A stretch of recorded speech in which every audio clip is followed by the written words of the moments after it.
tutaimba tena mara moja ile mwimbo. Amen. Amina. Ndio. We give glory to Jesus. Mwingishe vile vile. Mtakumbula vitabu katika kitabu cha Luka 16 na 18. Kisha tutakaribia sote kwa maombi. Amen. Tunasoma kwanza Luka pale 16, kisha tutaimba ile mwimbo. Luka 16, Luc chapitre 16, verset 18. Il est dit ceci, je lis dans le nom du Seigneur Jésus-Christ. Quiconque répudie sa femme en épousant une autre commet adultère. Et quiconque épouse une femme répudiée par son mari commet adultère. Amen. Amen. Ushafika kwa tusome Kiswahili ndugu. Ndio. Kila mwachaye mkewe na kumwoa mke mwingine azini. Naye amuoaye yeye aliyeachwa na mumewe azini. Amen. Amen. Amina. Sasa tuimbe ile mwimbo kisha tutakaribia sote kwa maombi ili Mungu atujaze uwepo wake tuweze kusikiliza vile ambavyo alituandalia kwa ajili ya siku ya leo. Amen. We give the glory to Jesus.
Éternel Dieu des anges, tu es le souverain sacrificateur, le prince de la paix, le même hier, aujourd'hui et pour toujours.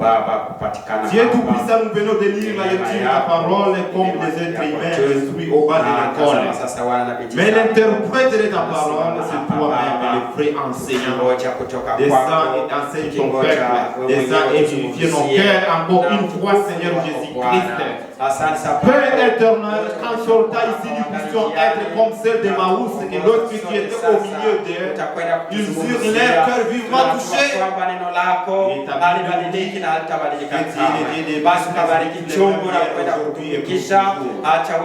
Seigneur, tel que tu avais fait pour nos bien-aimés dans tout au long des âges, nous te demandons que tu puisses descendre et que fais ton œuvre et à silence qui débute à la paix de notre Christ.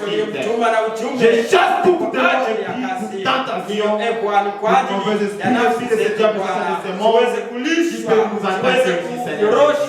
On les démons de passer aux choses de la maison, de la sommeil, des mots de traumatisme, des mots de kukemea Bwana. Tunahitaji siku ya leo mon frère et ma sœur na kutunyosha uongozi wako. Ukabariki kila je chante tout cela au nom précieux puissant de ton Seigneur Jésus-Christ. Oh bien-aimé tout-puissant, c'est lui qui est venu en état malade. Nous savons qu'il est déjà recevoir la guérison divine. Pour la louange que tes enfants viennent t'amener auprès de toi, Seigneur Dieu. C'est là qui sont malades spirituellement, guérissent-nous de toute amnésie spirituelle à travers la prédication de l'évangile que tu avais préparé pour nous ce matin. Alléluia. Seigneur Dieu Tout-Puissant, tu nous as donné les doubles portions. Nous sommes en train de recevoir notre bénédiction dans la prière, dans les prédications et même dans les cantiques inspirées que tu avais composées à travers nos bien-aimés frères. Alléluia. Bénis celui qui écoute Bénis celui qui a tout abandonné pour venir t'écouter. Et même celle que le diable et Satan avaient ravi ce soir, frère, de venir pour t'écouter. Jésus-Christ, je demande que toi-même puisses les protéger. Soit avec eux partout et surtout dans toutes choses qui sont en train de toucher sur. Nous demandons que ta protection et tes bénédictions puissent être avec ton épouse parole dans ces 4 coins du monde, là où ils seront ensemble autour de ta parole. Enseigne-nous, Seigneur Jésus, pour que nous puissions être ces gens-là qui sont en train de veiller à ce que toi-même tu nous as dit à travers les prophètes. Oh bien-aimé tout-puissant, nous demandons que tu puisses nous ouvrir nos attendements spirituels gratuitement ouverts. Que ta parole puisse trouver la place au milieu de nous. Je chasse tout démon. Au nom précieux puissant du Sauveur Seigneur Jésus-Christ. Les malades me je demande, je déclare la guérison divine au nom de Jésus-Christ. Amen. Comme la sœur Josie qui est souffrante du démon, je chasse tout cela. Puisse rétablir son corps à bonne santé pour que l'honneur et la magnificence puissent revenir, Seigneur Jésus. Nous venons de chanter que nous rendons notre gloire en toi, Seigneur Jésus. Notre culte, c'est en toi que nous les rendons ce matin. Nos prières, même nos prédications, c'est pour la gloire de ton amour, Seigneur Jésus-Christ. Bien-aimé tout-puissant, nous te recommandons maintenant de commencer et terminer avec nous dans la joie et la bonté de notre salut. Qu'ainsi je te prie toutes choses à ton nom Jésus-Christ en disant Amen. Amen. Amen. Amen. Mungu abariki sana. Amen. Amen.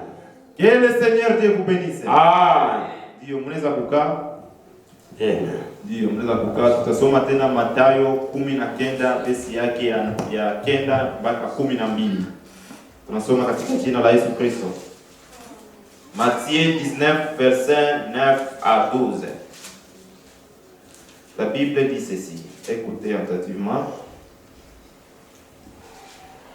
Verset 9, il est dit: mais je vous dis que celui qui répudiait sa femme, sauf pour l'infidélité, qui en épousa une autre, comme un adultère.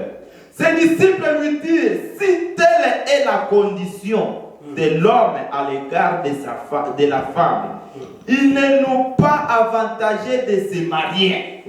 Il leur répondit: tous ne comprennent pas cette parabole, mais seulement ceux à qui cela a été donné, car il y a des uniques qui le sont le ventre de leur mère. Il y en a qui le sont devenus par les hommes, et il y en a qui se sont rendus tels eux-mêmes à cause du royaume des cieux. Et celui qui peut comprendre, comprenne.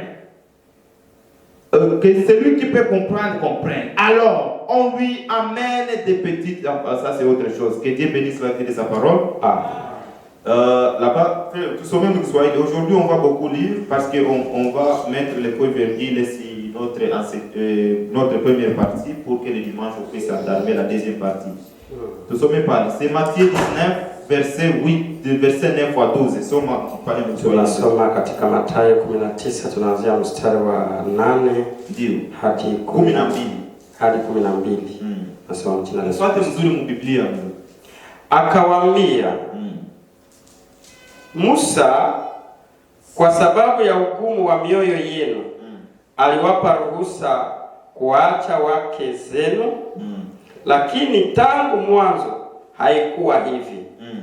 Nami nawaambia ninyi, kila mtu atakayemwacha mkewe, isipokuwa ni kwa sababu ya uasherati, akaoa mwingine, azini.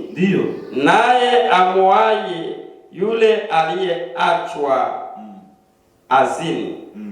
Wanafunzi wake wakamwambia, mambo ya mtu na mkewe yakiwa hivyo, haifai kuoa. Lakini yeye akawaambia, si wote wawezao kulipokea neno hili, ila wale waliojaliwa. Maana wako matowashi waliozaliwa hali hiyo toka matumboni mwa mama zao. Tena wako matowashi waliofanywa na watu kuwa matowashi. Tena wako matowashi waliojifanya kuwa matowashi kwa ajili ya ufalme wa mbinguni awezaye kulipokea neno hili na alipokee. Amen. Amen. Amen. Je, Mungu unapata mzuri kule? Ndio pale kwenye tuliweza kusema kama mlipata mzuri, verse 8 inasema ya kwamba ilikuwa ni kwa ajili ya mioyo migumu ndio ilituma Musa na waruhusu. Ndio. Amen.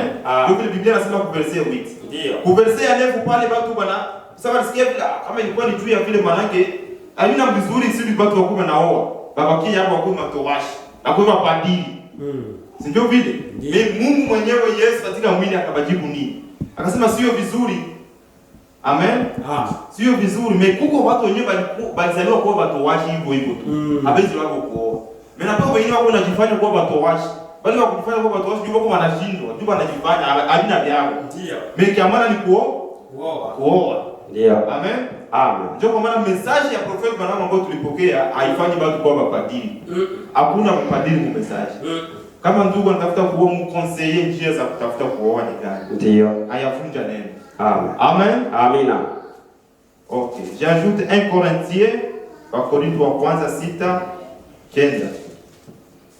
Korintho wa kwanza chapitre yake ya 6 verse yake ya 9 mpaka 10.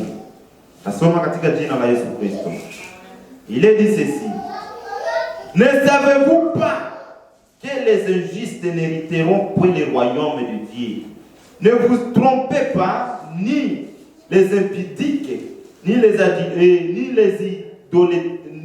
idolâtres, ni les adultères, ni les efféminés, ni les femmes, ni les voleurs, ni les cupidites, ni les ivrognes, ni les étranges, ni les viseurs n'hériteront le royaume de Dieu. Et cela, c'est que vous étiez quelqu'un de vous, mais vous avez été lavé, mais vous avez été sanctifié, mais vous avez été justifié au nom du Seigneur Jésus et par l'Esprit de notre Dieu. Amen. Amen. Lisez cela encore en Swahili.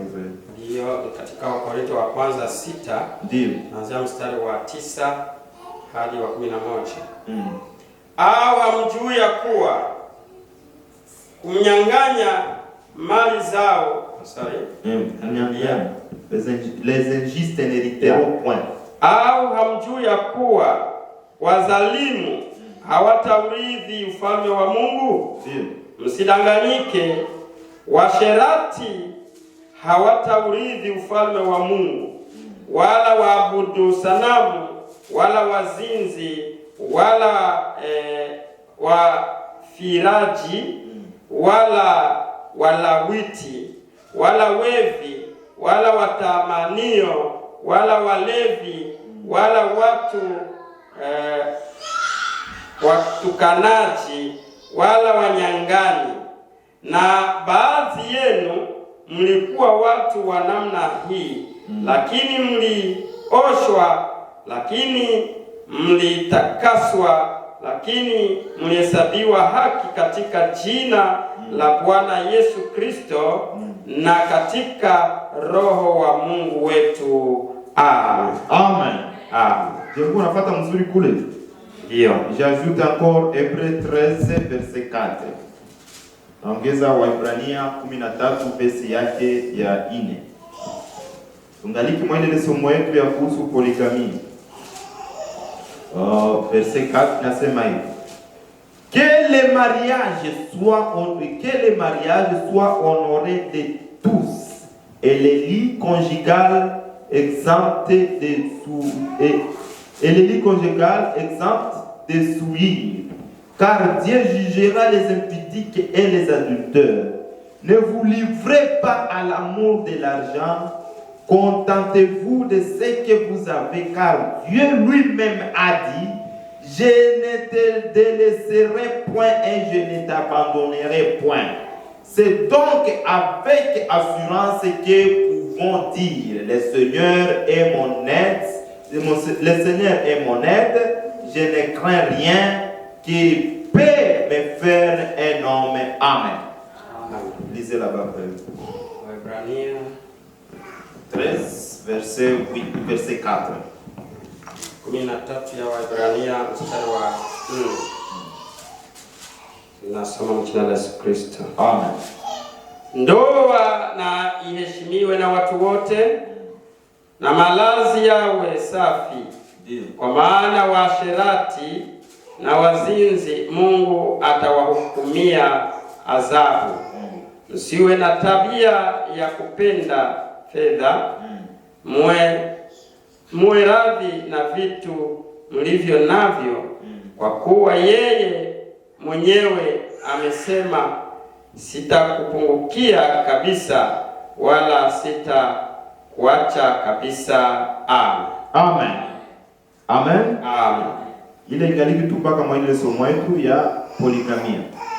Bali Biblia inasema kama ndoa na heshimia na watu wote. Na malazi ya ndoa watu wanapaswa kuheshimia. Ndio. Nasema na kila mtu anapaswa kushukuru na kenye iko nacho. Hapana kutamania kama mwenzako kuona ndio kia mzuri kuliko kyako. Unapaswa kushukuru na kenye uko nacho. Amen. Amen. Amen. Mko watu wakubwa, mko naelewa kwa tuko tunaelewa. Ndio.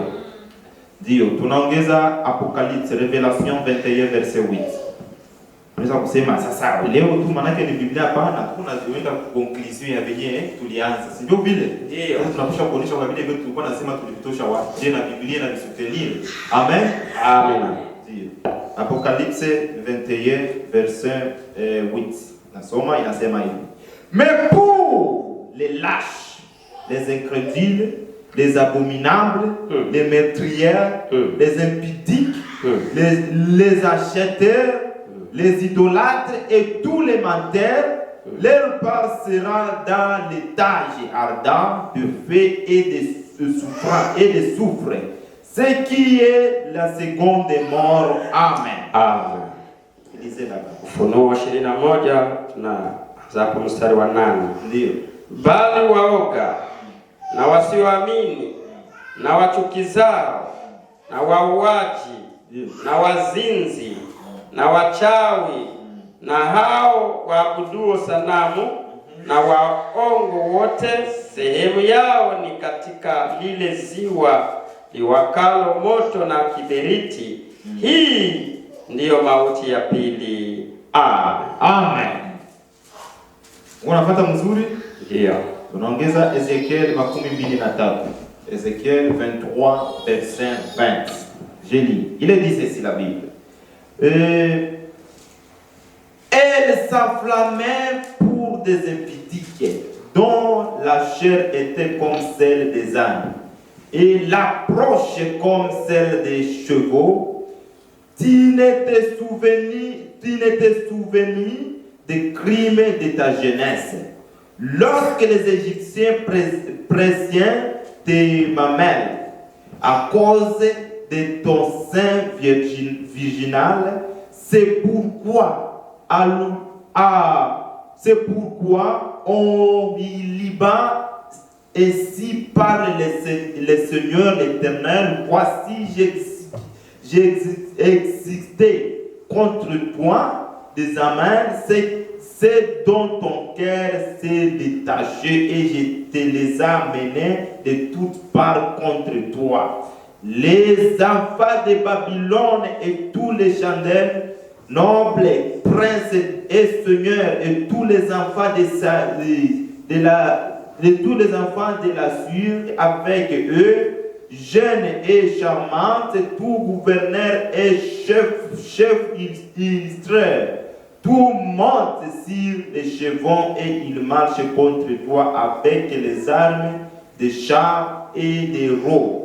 Et une multitude de peuples avec les grands boucliers et petits boucliers avec les casques. Ils avancent de toutes parts contre toi. Amen. Pour gagner du temps, il faut lire seulement 20 à 21. Soma pale. Ezekiel 23, 21 na 22. Ndio. Ndivyo ulivyokumbuka washerati wa ujana wako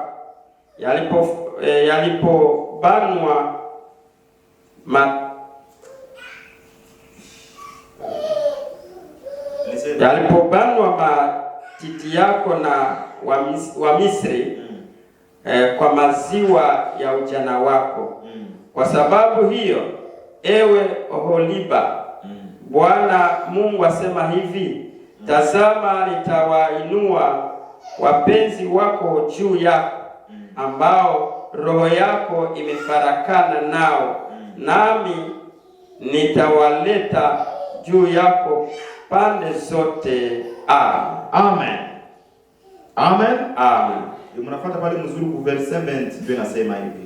Elle s'enflammait pour des impudiques dont la chair était comme celle des ânes et l'approche comme celle des chevaux. Tu te souviens des crimes de ta jeunesse lorsque les Égyptiens pressaient tes mamelles à cause de ton sein virginal. Amen. Pale ndio kwenye yuko point yenye ina concorde na vile vile tuko nazungumzia. Amen. Amen. Nasema Prophet Banabi unasema juu ya wakati mtu alifanya kosa mu jeunesse, mu ujana mule. Kama vile Daudi anasema mu proverbe, Daudi anasema mu psalm. Anasema tusikumbuke wakati ya ujana. Amen. Na nabii Branham anasema wakati uko unatembeza gari, wala wakati uko msafari unakumbuka mambo ulipitiaga zamani, utafanya nini? Accident. Ndio vile. Ndio. Hapa Biblia inasema kama kumbuka wakati ya ujana, wakati kule nje. Vijana walikuwa wanachezea maziwa yako, wanavinya, ndio Biblia inasema. Sasa mambo kama na hilo usikumbuke. Amen. Hapana kukumbuka mambo ya kule. Juu kumbuka ya kule utashinda kuendelea kusema hapana, hiyo tu nilikuwa nafanya vile. Mungu alishakuniokoa, Mungu alishakuokoa zamani. Ile ni kujanja kwa shetani, unatafuta kufanyisha accident zile za safari. Ndio. Amen. Amina. Branham siku moja anatoka ku kanisa. Ilikuwa ni mfasi kwenye hakuwa na gari yake. Kwa kuevangelizea akaona akamate taxi ili arudi nayo nyumbani. Ndio. Afika sehemu anaanza kuuliza baba, wewe unatembeza gari namna gani? Umwaka mabese mimi wakati unatembeza gari hapa karibu na hii kanali, mimi nakuwa na brilema pine na kimbiza mbaya sana. Akasema wewe pembeni kwanza. Anapata muuliza mwingine, wewe unatembeza gari namna gani? Mimi wakati unatembeza gari nakuwa natembeza niko naangalia mu retroviseur. Baki siangalia kimbele. Yeye anakuwa anaangalia mu retroviseur ndio anatembeza. Akasema wewe hapana. Anauliza mwingine unatembeza gari namna? Mimi natembeza niko concentrate mpaka nifike kwenye niko naye. Na Biblia nayo kama ile mfano na hii fasi tunatoka kusoma kwa Biblia. Anasema wakati mtu mwenye aiko nakumbuka mambo alifanyaga zamani katika mtoto, katika Genesis. Kuna mtu atafanya nini accident safari ile iko naenda. Na shoferi wa vile yuko anatembeza kuna angalia nyuma mu retroviseur, ni accident deja. Ndio. Ule hata sio kwenye iko naenda. Amen. Ule mwingine na wenyewe aheshimie sheria za barabara, yuko anatembeza bado karibu na nani? Na shimo. Yaani tuna pale piko shimo anatembeza na karibu na shimo, ni accident deja. Ndio. Ushaona kama ni makosa ile. Wewe unaenda tena kuishi karibu na makosa. Unaona kama ni makosa kwenda kuikala mubari au unakunywa pombe pamoja na kunywa pombe. Na utaanza kucheza na mkuu. Usiende kunywa pombe pamoja na wewe pale. Usije juice yako ile kukunyia nyumbani. Amen. Mungu anaelewa accident. Amen. Ndio vile kisi nabii anaitele mfano na hii andiko. Mimi mtu akisoma tu hivi Biblia bila nabii utasema Biblia inasema mkumbuke wakati ya vijana wewe. Ndio kwa msoma Mswahili friend. Sasa mkumbuke wakati wa vijana wewe, wakati wale wa Misri, wa Egypti walikuwa na vinya nini maziba yenu. Sasa utaanza kukumbuka wewe ushakuamini Kristo, sasa kukumbuka tena ile mambo. Utafanya nini? Accident. Nabii anakataa ile mambo. Ndio. Sasa bila nabii watu watakuwa washaamini sasa wanaanza kukumbuka na wakati wa vijana. Wewe ushakuamini message mema foto zako ulikuwa unavaa mapantalo huko kwa collage ungana ziweka tena mu album. Hizi za kutupa. Watu wote ungana ziangalia utafanya accident. Utakumbuka vile ulikuwa wakaemu. Amen. Amina. Je, tuko pamoja? Amen. Mungu abariki. Amen. Tuanzie tungana soma Biblia. Ndio. Tunaongeza tena. Tunasoma Esther 1:12-21. Amen. Tu pale tulisoma katika Luka inasema tulisoma katika Mathayo 19 ambayo inasema kama ni kwa ajili ya nini? Ya impudicite. Kwa ajili ya ugumu wa mioyo yao. Ile ilikuwa ni katika Luka inasema ni kwa ajili ya ugumu wa mioyo ndio tuma Musa na waruhusu kusema simchane. Amen. Sasa Mathayo inaonyesha kwamba kwa ajili ya impudicite, juu ya usharati, uzinzi. Juu ya uzinzi ile mwanaume anaruhusiwa anaweza kumfukuza mke wake na anaenda kuoa mwingine. Sasa hapa tusikie piko mwingine unayemfukuzi waka yeye hakuoka juu ya usharati. Ilikuwa ni juu ya nini? Ya kutii. Marque de la soumission. Ndio litumaka wanamfukuza nani? huyu mwanamke Vashti kwa Ashera. Aswero alizaka kumfukuza Vashti ilikuwa nikiwa nini? Hakuwa na tii. Amen. Amen. Mimi alikuwa nampenda. Alikuwa ni bibi yake. Alikuwa anaishi pamoja. Na ile neno moja tu ya kutokumtii Bwana wakamfukuza. Haki kutii ni jambo ya maana tena kwa ndoa. Amen. Kutii inaweza kusukuma ndugu anaenda kuoa tena. Na huko anakuwa anamhesabilia sema ni polygamy, sio polygamy, bibi yake ni wa kutokutii. Amen. Kuna bibi wenyewe ati frere mfukuze. Sasa frere mbona unatuambia kama tuweze kufukuza babibi? Kusema kama ni mbaka wakati kifo na kutenganisha. Kama hati ana bibi yako. Amen. Amen. Piko wenyewe walifukuzanga, ndio kwa nini kusoma. Ndio. Mungu abariki sana. Amina. Tusome ile fasi. Esther 1:12 mpaka 21. Kama ushakufika pale Kiswahili tusomee kwa kuongola muda. Esther chapitre 1 verset 12. Tusomee ndugu kama ushafika. Kitabu cha Esther 1:12. Ndio. Bali Vashti Malkia alikataa kuja kwa amri. Vashti, unasikia kwanza mtu nafasi kwenye alikuwa Malkia. Alikuwa ni queen. Wanake praise yeye queen. Mara akakataa kutii amri ya bwana yake ndio alimuita. Alifukuziwa. Alikataa kuja kwa amri ya mfalme kwa mkono wa wasimamizi wa nyumba. Kwa hiyo mfalme akaghadhabika sana. Na hasira yake ikawaka ndani yake. Ndio. 13. Basi mfalme akawaambia wenye hekima walio na elimu ya nyakati. Ndio. Maana ndivyo ilivyokuwa desturi ya mfalme wa wote waliojua sheria na hukumu. Na karibu naye wameketi Karshena, Shetari, Admata, Tarshishi, Meresi, Marsena na Memukani, wale maakida 7 wa Wajemi na Umedi. Frere, pale unaweza kurukia. Tulikuwa natafuta ni ile nafasi kwenye Vashti hasikutii mume wake. Na usha kuisoma basi. Nafikiri. Acha tuone 15. Tumfanyeje Vashti Malkia kwa sheria, kwa sababu hakufanya kama vile alivyoamriwa na mfalme Ahasuero kwa mkono wa wasimamizi wa nyumba. Basi Memukani akajibu mbele ya mfalme na maakida, huyo Vashti Malkia hakumkosa mfalme tu peke yake, ila na maakida wote na watu wote pia walioko katika majimbo yote ya mfalme Ahasuero. Kwa maana tendo hilo la Malkia litajulikana na wanawake wote, hata waume zao watadharauliwa machoni pao, itakaponenwa ya kuwa mfalme Ahasuero alimwamuru. Mungu akubariki sana. Unaweza kuachia hapa. Nafasi ulikuwa unatafuta ni ile nafasi ambayo inasema ya kwamba Vashti aliweza kukataa kutii sauti ya mume wake. Ndio. Amen. Kwa watu alikuwa ni nani? Ni queen na bwana yake alikuwa prince, na akakataa kutii sauti ya mume wake. Sasa matokeo ilikuwa ni gani? Wazee, wasaji, wenye hekima kwa kusanyia kusema hapana. Kwa hiyo huyu mwanamke ambaye ni mfano tena ni nani? Ni queen Malkia. Anakataa kufanya hii tendo ambayo mume wake anamuita tu akiwa mpresente mbele ya bangu. Anakataa anasema na mimi kuli unasherekea na bangu wenzangu wanamke. Ile kukataa tu wenzangu sage wakamkonseye mfano kusema ni ushabaki na huyu mwanamke itakuwa ni mfano kwa ajili ya wanawake wote katika manyumba zetu. Hawatakuwa na kuheshimu.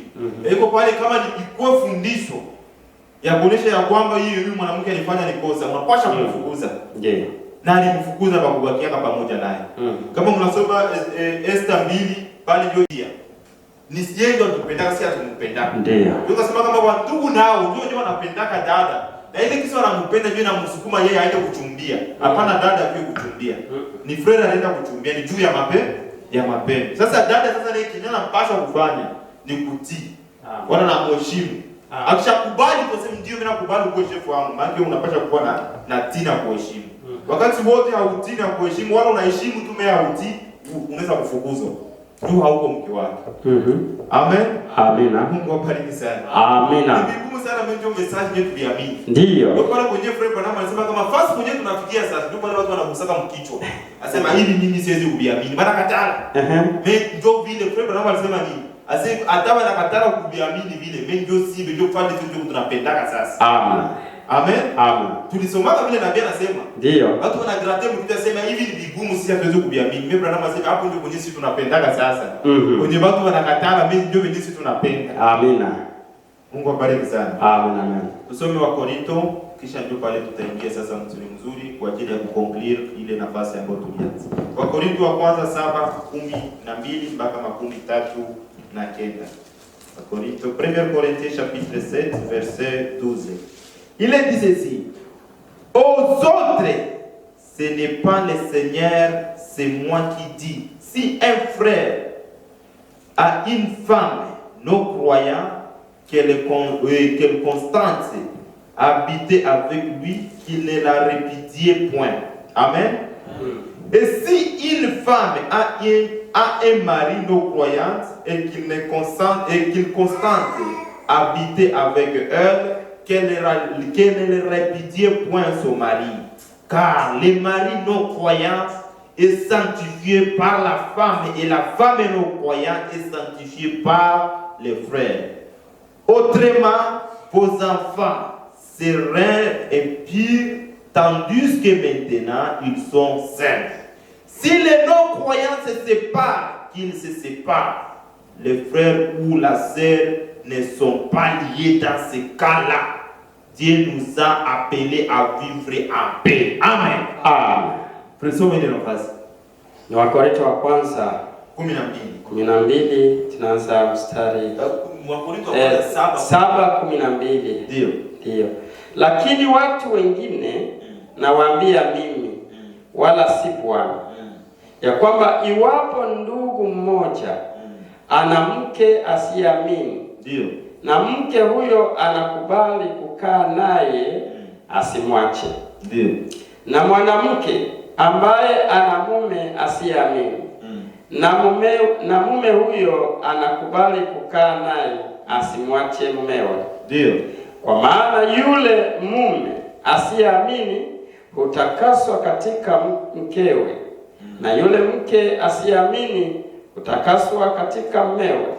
Kama isingekuwa hivyo, watoto wenu wangekuwa si safi, bali sasa ni watakatifu.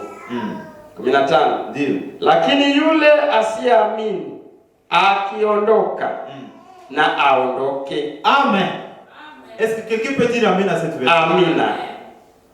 Tunaendelea? Mimi nasema amina kabisa ya mkuu. Amen. Yule mwenye asioamini akishajisepare yeye peke na aende kabisa. Ndugu yangu afungi, wala dada yangu afungi, anapaswa kuolewa.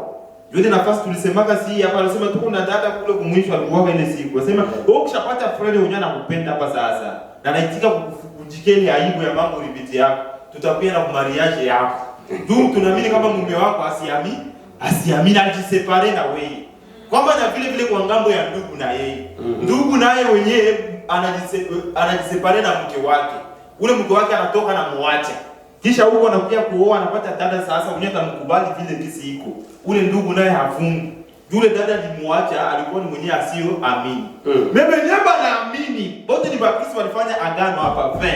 Ndio pale kwenye nabii anasema mpaka kifo kiwatenganisha. Usilonza angali vivana ndio kuolewa kule, anavishi mnini uzinzi. Na uazinzi tulishakusema Biblia pale Timotheo anasema nini? Wazinzi, washarati, waongo, walevi hawatalizi ufalme wa nani? Wa Mungu. Na Mungu ndio ataweza kuwahukumu. Na wapo naenda mkifo kia pili. Hii kifo kia kwanza mwa hii mwili, c'est normal, mtu anaweza kukufa, lazima ni magonjwa, wala nini tunamuzika kule tunalialia. Sasa kile kifo kia pili cha kutengana milele na Mungu, ndio kibaya sana. Kabisa. Amen. Amen. Je, Mungu anafuata mzuri? Ndio. Ni Biblia, sio kusema sasa hapa sio ule mzungu wewe sio yake. Sio mzungu wewe. Ni Biblia ndio wanasema ile. Amen, amen. Amen. Amen.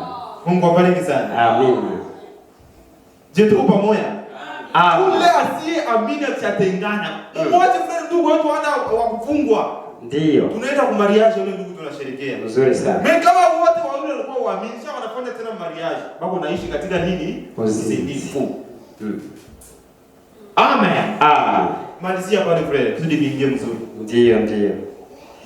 Kwa tunasema lakini yule asiamini ndio akiondoka na aondoke. Hapo huyo ndugu mume au ndugu mke hafungiki. Amen. Amen. Kama ni dada, kama ni ndugu hafungiko huru. Anafanya mariage. Ndio pale kwenye nisema bandugu tuko sasa tunafungwa, mimi hatufungi juu ndani ya Mungu na tuweka nini? Huru. Yule kisi ulioa tu dada mwaminio na wewe ukaolewa na frere mwaminio, maana mko mu royaume inembreable. Mko katika ufalme wenyewe haiwezi kuvunjika. Ndio. Amen. Bado baadaye unaposha kujisikia huru unasema mimi niko queen kabisa na mimi niko king. Ndio bado tunasemaka pale ile ya Nigeria mafilmu ambayo mnaangalia sasa ba queen na ba king na wenyewe vinajisepara kama maminiti hapana. Queen na king wa mzuri ni wewe. Amen. Amen. Amen. Sasa kia maajabu sasa pale ba queen na ba king wenyewe walisha kujua wenyewe beko. Sasa abafanyi ile na kazi ndio tatizo. Abafanyi ile na kazi abaheshimu ba king. King anamuita queen. Sunatema ya kuja lakini haoni kama yuko anabadilisha mtoto napi. Acha kubadilisha mtoto napi, wewe kwanza mahali kwa king. Amina. Anachukua mtoto shida. Ni tatizo frere. Ile ni kutokuamini au ujumbe wenyewe ukwemo. Au yuko wenyewe ukwemo. Kabisa. Makosa kabisa. Frere anakuja kule vile anatoka kama ni kukazi na shashe yake au yuko wenyewe kumle shashe. Uona yua kama unamtinaka mle lunch box kila mara sasa ni lunch box tu. Hata kama ni lunch box hamna kitu, wewe unapaswa kwenda kupokea. Nzuri sana. Hapana kwambia watoto baba wewe unaambia mwende mpokee. Ile ni royaume gani ya vile? Ni ufalme gani? Wewe na una nani na vashi hakuna tatizo. Mko sawa sawa. Mtu mwenye hatii, mtu mwenye haheshimu Bwana. Sheru wako anakuja pale sasa wakati acha kuja bila acha kuchoka. Kazi kule wanataka vya mingi. Ndio. Acha kuchoka bwana. Bado ingie pale kumigulu hapo mfungule bilato, umpanguze hata migulu. Umfungule hata mashoksi ya bilato ndio uweke. Unatumana mtoto yule aende ufanye ile kazi. Ni makosa sana friend. Tunasomaka kwa Biblia kusema kama pigo mwanaume mbaya katika Biblia ambaye alikuwa ni Simoni. Aliweza kumwalika nani? Kristo kwanza akashindwa kumshughulikia. Mimi mwanamke mmoja ambaye alikuwa na maisha ya mbaya.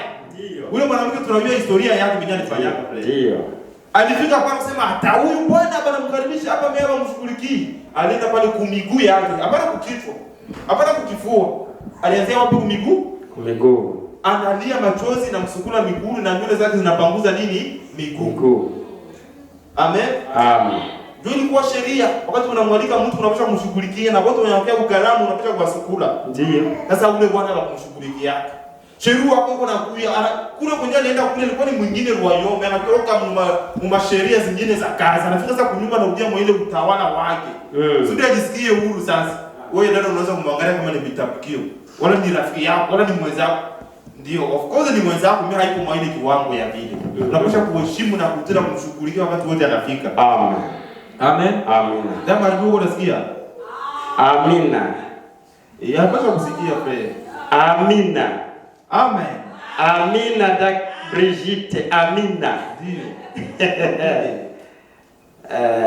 Ni vya vigumu menjo message tuliamini. Amina. Iko naweka kila mtu nafasi yake. Ndio. Dada na muofisi yake, frere muofisi yake. Amen. Amina. Mungu abariki sana. Amen.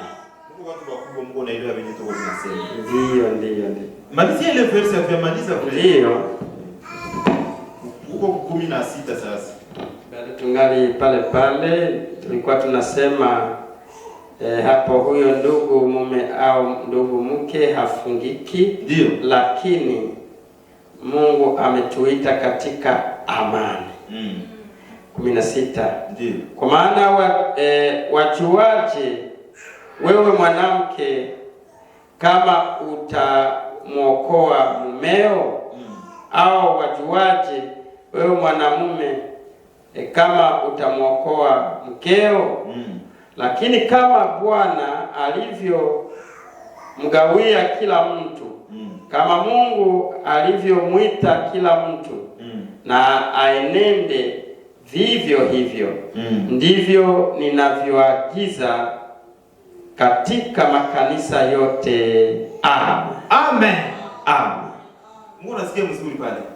Sasa tatizo yenyewe iko leo na watu wako wanasema kama piko maneno ya Paulo, piko maneno ya Petro, piko maneno ya Kristo. Katika Biblia hakuna maneno ya Paulo. Yote ni ya Mungu. Yote ni maneno ya nani? Ya Mungu. Amen. Amen. Juu kushonesha watu leo, ubatizo wa kweli ni kubatiza watu mjina la Yesu Kristo. Anasema hiyo ni maneno ya nani? Ya Peter, ni ya Pierre ndio alisema kile mambo. Ni maneno ya Mungu ilikuwa ni kwenda ulimwengu mwafanye watu kwa wanafunzi wangu kuwabatiza katika jina la Baba na Mwana na Roho Mtakatifu. Sisi tunabeba vya Yesu, hatuwezi kubeba vya Peter. Ile ni wanadamu bali. Maybe wakati Mungu alikuwa anazungumza Yesu katika mwili, alikuwa anazungumza ni banani, alikuwa anazungumzia na wanafunzi wake. Na wale wanafunzi wake walikuwa wanazungumza wakati walienda kuanza kazi, wakaenda kufanya mjina la Yesu Kristo. Wao ndio alikuwa anaambia.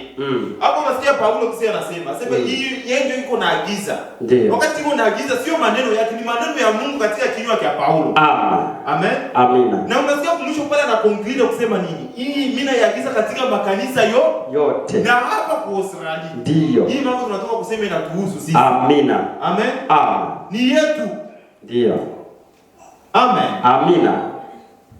Paulo anasema kama ni makufuru, ni aibu, ni machafuko mbele za Mungu kwa kumwacha mwanamke akamate nini utawala kwa ajili ya nini ya mwanaume.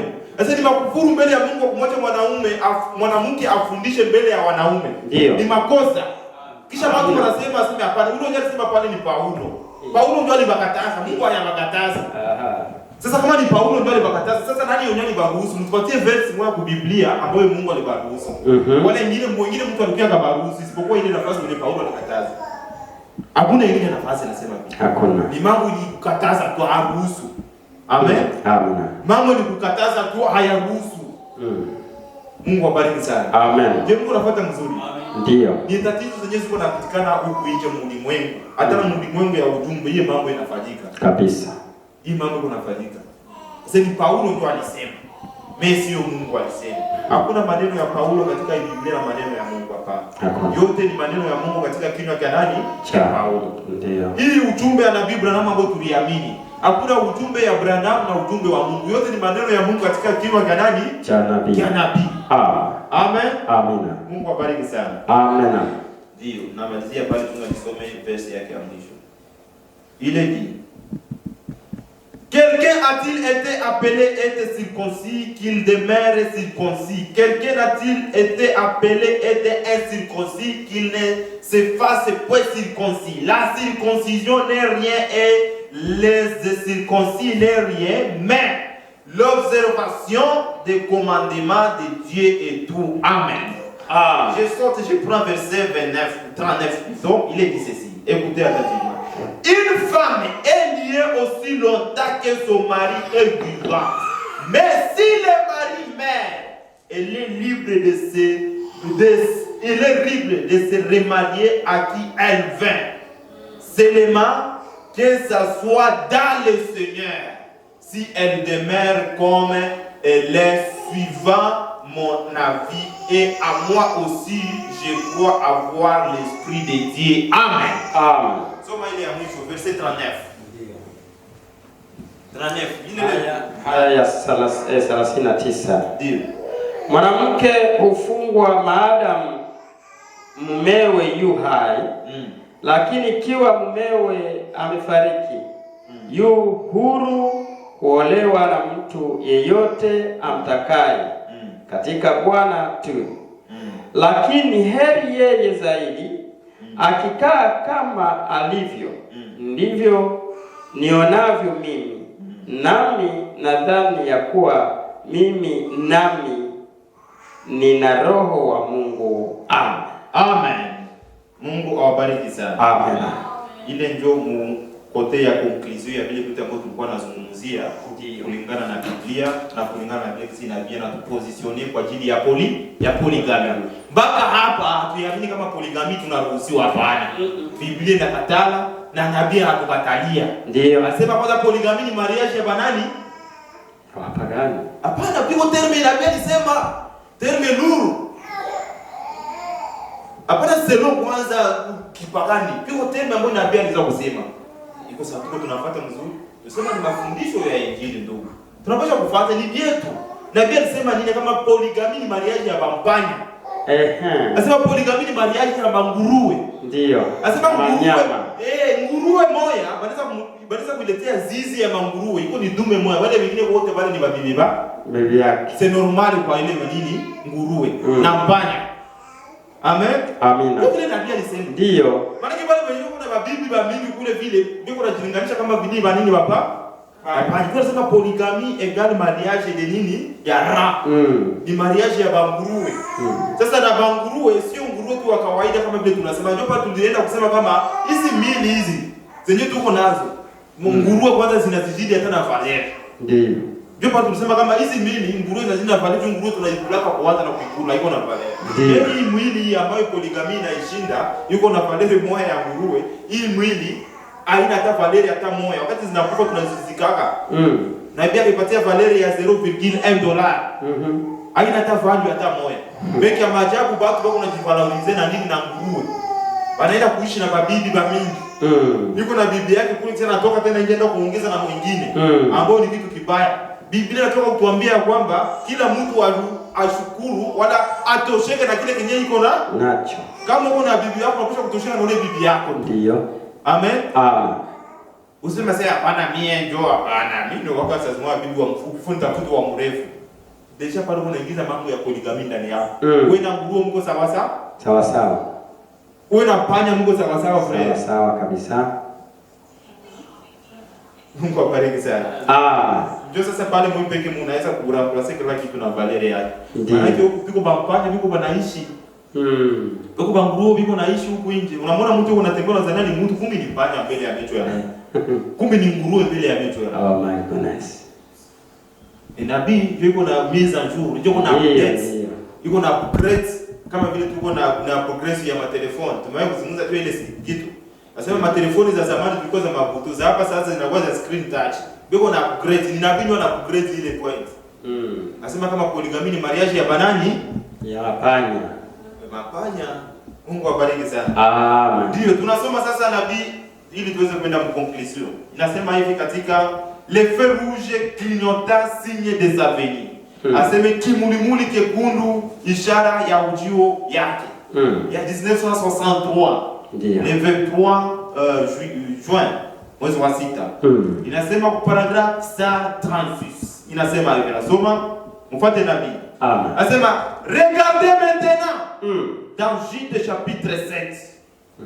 Une fois de plus l'histoire de Sodome et Gomorrhe s'est représentée. Oh là là, quelle chose horrible!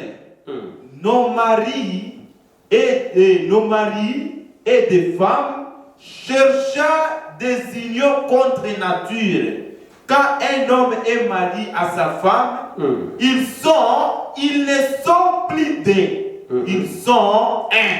Amen. Anasema hivi, sema angalieni, tazameni sasa katika nini? Jude chapitre 7. Jude inakuwa na nini? Na nani moja. Sema Jude 7 inasema nini? Anasema tuko kwa wakati gani ya Sodoma na Gomora. Anasema wakati mume na mwanamke wanaoana habiko bawili, inakuwa ni mmoja. Ni umoja. Ndio. Amen. Bali ni spirituellement parlant, bali ni ya bibi na bwana. Ndio. Amen. Sio kusema sasa bibi yako kula anaenda kuiba mshope aseme na wewe uliiba. Hapana, ile ni mambo yake kuna chafula mwili. Ndio. Amen. Sio kusema mfano kwanza ninakuwa napenda kuleta mfano iliyo hai. Sasa kuleta mfano iliyo hai ndio watu wanasema sio unasema baba, mimi sisemagi baba. Sio unasema watu. Na kama sisemi watu, tu unazungumza ni maneno ya Mungu, inaenda ni kwa watu. Hapo unaenda kwa banyama. Ndio. Amen. Amen. Ndio tunapaswa kuleta mfano ulio hai. Amen. Nakumbuka ndugu mmoja kwa na Malala anaitwa Fred China mke wake. Siku moja anatualika kwake jioni twende tukule chips na mayai. Tunaanza kukula pale, Fred anakula tu anakula. Kisha dada anamwambia mbona haunipatii? Ndio vile vinakuwaka. Asi tunasaunika wakati wako tubakia kula sema tuko mwili mmoja unakukulia. Asema kukula kwa hapana. Hapana kukula. Asiona mwili mmoja anasema yeye dada anasema ni vya kweli. Utamwima bibi yako kule vile. Asema mko mwili mmoja hapana sio vile usibebe moshi Fred. Amen. Amen. Fred alinimarkia hapa quelques jours. Kwa ni moi semaine. Anafika kwa nyumba kakula lake tumake FC. Asema umpatie bebe na mke wangu. Sasa Fred alikumbusha mambo kule. Sasa sio yeye acha kukula kula la shiba. Mbona mbakia la kula wake la shiba kunaisha. Asisi tuko mwili mmoja na hata kula bongo yako. Unapaswa mkumbuke mbebe. Amina. Kama ni vya mzuri mpatie. Ndio. Hapana kuna sema uko mwili mmoja. Beni andiko spirituellement parlant tuko ni nini? Mwili mmoja. Amen. Amen. Amina. Leo kama ni wakati ya kula Fred ulikula kitu kia mzuri kukuletea raha sio mbebea hata na yeye. Hapana kulanda sasa nisha kula Fred kule ndio Maria alipika vitu vya mzuri nilishiba. Unaanza na kubiona ndile msumbufu uchokozi. Hamuna mwili mmoja kwa wakati ulikudanganya ujisepare na yeye. Unapaswa kubebea Fred. Ungemubebea wewe ungenyamaza kingo simwambie vile vile mzigara kule. Amen. Amina. Ndio vile. Ndio. Mungu abariki sana. Amen. Amen. Ile Fred anaweza kutumarike kwa ile kitu. Mimi mke wako kataa aseme hiyo moyo hapana Fred unasema bongo hapo. Hatuna mwili moyo. Kama uko na kula vile unaniima na nipo pale ukisema tuko mwili mmoja niko na kukulia. Hapana wewe uko na shiba mimi ndani niko na baebu ukitanda usiku. Kwa sababu tuko mwili moyo. Ni bongo vile. Mais spirituellement parlant ni vya kweli viko mwili moyo. Tu acha kubaunganisha. Ndio. Amen. Amen. Je tuko Mungu unafuata? Nzuri sana. Mungu watu wakubwa mwelewe ndio tunatafuta kusema. Kabisa. Hautaanza kuchora vitu vimoja na Mungu naelewa. Mwingie mkiroho. Ndio. Amen. Amen. Ndio. Je continue. Frère Branham dit ceci. Il est dit, ils ne sont plus deux, ils sont un. Un homme qui va courir après une autre femme, il se sépare automatiquement de sa femme. Amen. Amina. Ni wakati wanaunganisha wanakuwa bibi na bwana. Kisha ule mwanaume anatoka kwa mke wake anaenda kufuata mwingine nini mwanamke, banaachana hapo hapo. Anajisepare kwa nani? Kwa ule mke wake wa zamani. Amen. Juu alitoka kwa mke wake akaenda kwa mwanamke mwingine. Pale wanafuta wanajisepare. Anaachana na ule mke wake kabisa automatically. Ile ni ya mwanaume. Sio vile? Tofauti sasa ya mwanamke. Il est dit, il se sépare automatiquement de sa femme. Et une femme qui court avec un autre homme, elle est morte pour son mari. Amen. Amen. Est-ce que quelqu'un peut dire amen à ça? Amina. Kwa mwanaume mmoja alitoka kaacha mke wake, akaenda kufuata mwingine mwanamke na bibi yake angali vivao. Maki anajitengana na ule mwili ya bibi yake. Anaachana na yeye. Hana mke wake. Anaishi katika dini uzinzi. Mimi sasa kwa mwanamke mmoja anaacha naye mume wake. Anaenda kutoka na mwingine mwanaume. Maki ule mwanamke mbele ya ule bwana wake anakufa. Na kama alishakufa si ndio anaruhusiwa kuoa? Ndio. Nzuri sana. Sio mimi. Amina. Amen. Je, Mungu unafuata mzuri? Kabisa. Ndio pale sasa kwenye Biblia inatoka kusema kama ni kwa ajili ya uzinifu. A cause de l'impudicité. Kweli anaruhusiwa kunini? Kuoa. Anaruhusiwa kuoa juu mbele ya Mungu ule dada mwenye alitoka juu ya uzinifu anaenda kulala na mwingine mwanaume. Alishakufa. Na akisha kukufa ndugu anapaswa kuoa. Hapana kuchunga mwenye mweka kule matuburi ndio kusema alishakufa. Ile tu kulioenda kutoka na mwingine mwanaume. Alishakufa, alishafanya uzinifu. Inatimiza ile yenyewe Mathayo unasema kwa ajili ya uzinifu. Anaweza kujisepare pamoja na yeye. Amen. Je, Mungu unafuata mzuri? Ndio. Mungu abariki sana. Amina. Eski badala wanaweza sema amina kwa ile neno. Amen. Ni nabii ndio yuko anasema Fred. Ndio. Ndugu ni nabii ndio anasema. Fred mwenyewe anatoka anaenda na mwingine mwanaume. Anajisepare na nini? Anaenda na mwingine mwanamke, anajisepare na nini na mke wake. Sasa kia maajabu dada sasa yeye akishatoka anaenda na mwingine mwanamume. Pale automatically alishakufa mbele ya bwana yake. Maana bwana yuko huru anaweza kuoa. Jua alishakufa. Alishakufa. Amen. Amina. Unasikia sasa kwenye vinakuwa vigumu sana, sio kukotea badala. Viko vya vigumu sana. Sasa kama viko vigumu kukotea badala, maana kwa ndugu sasa wanaruhusiwa wao wako natoka vile jua ameyakufa wao wangana kujisepare. Hapana. Nabii anasema hivyo. Ukishafanya vile uko polygamy. Uko polygamy. Na message ya Prophet Branham ya kufundisha juu iseme tukue ba polygamy hapana. Ni ya kufanya kila mtu akwe na bibi yake umoja na atosheke na ule bibi yake umoja. Amen. Mungu awabariki sana. Amina. Je, tuko pamoja? Amina. Ndio. Tumalizie pale nabii anasema nini? Il est dit, et une femme qui court à un autre homme, il est morte pour son mari. Et il renie sa propre chair. Et il se sépare de lui, c'est vrai. Au jour du jugement, elle aura à répondre pour ça. Amen.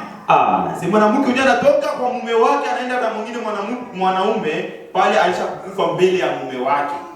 Na wakati ya hukumu yule mwanamke atajibu juu ya ile tendo yenye alifanya. Paragraphe 137, il est dit, mais aujourd'hui les gens n'aiment pas attendre un tel message. Ça c'est vrai. Ase leo na leo hapo tunakusanyika watu wapendi kusikiliza mafundisho kama ya hivi. Ndio. Wapendi kusikiliza ujumbe kama ya hivi. Bapasteri kwanza wapendi kuhubiri mambo ya hivi. Juu wakishahubiri mambo ya hivi watu watakimbia mkanisa. Watu watakatana. Anasema hivi hatubiamini. Bitaleta matatizo mumandoa kule. Mapasteri wanahubiri mambo ya vile na watu hawapendi kuhubiri mambo kama na hayo. Na watu hawapendi kusikia mambo ya hivi na hubiriwa mkanisa. Wanapenda kuhubiri kusikia mambo yenyewe na mabembeleze na watapote. Na kuwapiga piga kukifua, msikimbie, mubakie tufanye kizehebu chetu, tunawapendaka, tuendelee mu mapendo, tuendelee kusaidia bafevi, tufanye manini? Tufanye mashirika huku mjina ya kanisa, tufanye masomo mjina ya kanisa, tuuze manguruo tupatie watu mjina ya kanisa. Ndio wenyewe watu wanapenda kuendelea hemo. Hawapendi kuendelea kusikia ujumbe kama na hii. Ndiyo. Ujumbe ya kuonesha mwanaume kama akishatoka na mwingine mwanamke anajisepare na mwili yake. Ujumbe ya kuonesha mwanamke mwenye anaenda na mwingine mwanaume alishakukufa mbele ya mume wake. Watu hawapendi kuhubiri ujumbe kama na hii. Na mumesashe leo watu hawakuhusiaki hii mapointi. Sisi tunaneemishwa kwa kuwa sisi tunaamini vyote venye nabii alisema. Ndio kwa maana tuko na visema mpaka hii asubuhi. Amina. Mtaishi miaka na miaka muma message huku nje mtasikia wanahubiri mambo kama na hii. Sasa vrai. Kwa wengine ni mara ya kwanza wanasikia kama ni mambo na hii. Ndio. Mimi tushangalia data ambayo nabii alisema kuhubiri na wakati ambao tunaishi. Watu hawayaanza kuhusia hii mapointi. Angalia ni data ilikuwa ni 1960 wasialote wakati kama dazali ndio nabii alisema kwa juu ya imam. Mimi watu wanahubiri yake wanabiacha sema ile tuamini. Ndio chaguzile nafasi watu watakimbia. Ndio. Na mtu apendi watu wakimbie juu ni watu wake. Mimi kama ni watu wa Mungu napaswa kusema vile zina. Amen. Amen. Amen, amen. Paragraphe 137 inasema aujourd'hui les gens ne veulent pas attendre ces messages. Hawapendi kusikiliza ujumbe kama na hii baba. Ujumbe wenyewe unafanya watu bakwe na bibi umoja, watu wapendi kusikiliza. Muziki. Les gens n'aiment pas attendre cela. Ils aiment attendre quelque chose qui plaise à leur oreille. Ase watu wapendi kusikiliza mambo kama na hayo. Hawapendi kusikiliza mafera beton, wanapenda kukula njoo manini, maminyofu tu. Wanapenda kukula tu njoo nini wakishafika. Mungu awabariki sana. Kama mnakumbuka tumewahi kusema kama hapa nafasi kwenye tunafikia ni ujumbe ambaye hawezi kuhubiriwa wapi kwa Pentecost. Ndio. Amen. Amina. Tu wakati wa Pentecost nabii alikuwa anasema nini? Mshafika fasi kwenye piko nini mfupa mbona unakula nyama, mkule nini mnyofu, mtupe nini mfupa. Sasa hapa hiyo tena ni kumifupa tu kumafera beton. Amen. Ni kukula vyote. Wote sema utatupa vile fera beton utakosa au utapata ni chakula. Amen. Utaingia mkanisa huko na chunga baseme kama banani wanatafuta kwenda kumbinga au utabisikia hapa. Amen. Amen. Au utabisikia hapa tunahubiri sasa banani wanatafuta kwenda kumbinga wapanishe mikono ili tuwaombe. Banani wanatafuta Roho Mtakatifu wapanishe mikono ili tuwaombe au utabisikia hapa. Hapo tuko nasikia ndio nini mafera beton. Amen. Amen. Amina. Bila vitu vya vigumu wenyewe wengine wanagrata kama mkito wanataka kuamini hivi hapana. Ndio wenyewe tuko nasikia hapa. Amen. Amen. Amen. Amina. Watu wanaenda makanisa wako na jingojelea basikie mhubiri kwa nahubiri mambo ya kubabembeleza ya kubatapote. Vitu vya kusonea muziki kwa masikio. Vya maproje vya miradi ndio watu wenyewe wanataka basikie mkanisa. Hatari sana. Mungu awabariki sana. Amina. Na hii haifanyiki tu madhehebu, kuna maiglesia ya message ndio mambo iko nafanyika. Ndio. Makarateka mkanisa frère. Mhm. Kuna ndugu mmoja kwa Canada na kunitumia ka video kama watu wako naomba mu maiglesia ya madenomination lakini. Wako naomba na mamipanga. Nasema leo tutakata kata. Mungu nakata nini? Mtakata na wenyewe mikati wake. Ile yote ni kukosa ya kunini ya kufundisha. Unakata na biko na mipango. Fire. Unasikia? Biko na sonye mzuri juu fire inakuwa na bouleverser. Inakuwa na angusha kabisa mimi. Sasa unasikia mtu yuko na sonye mzuri maana fire kule maana vitu viko vya bien kule. Twende tusikilize.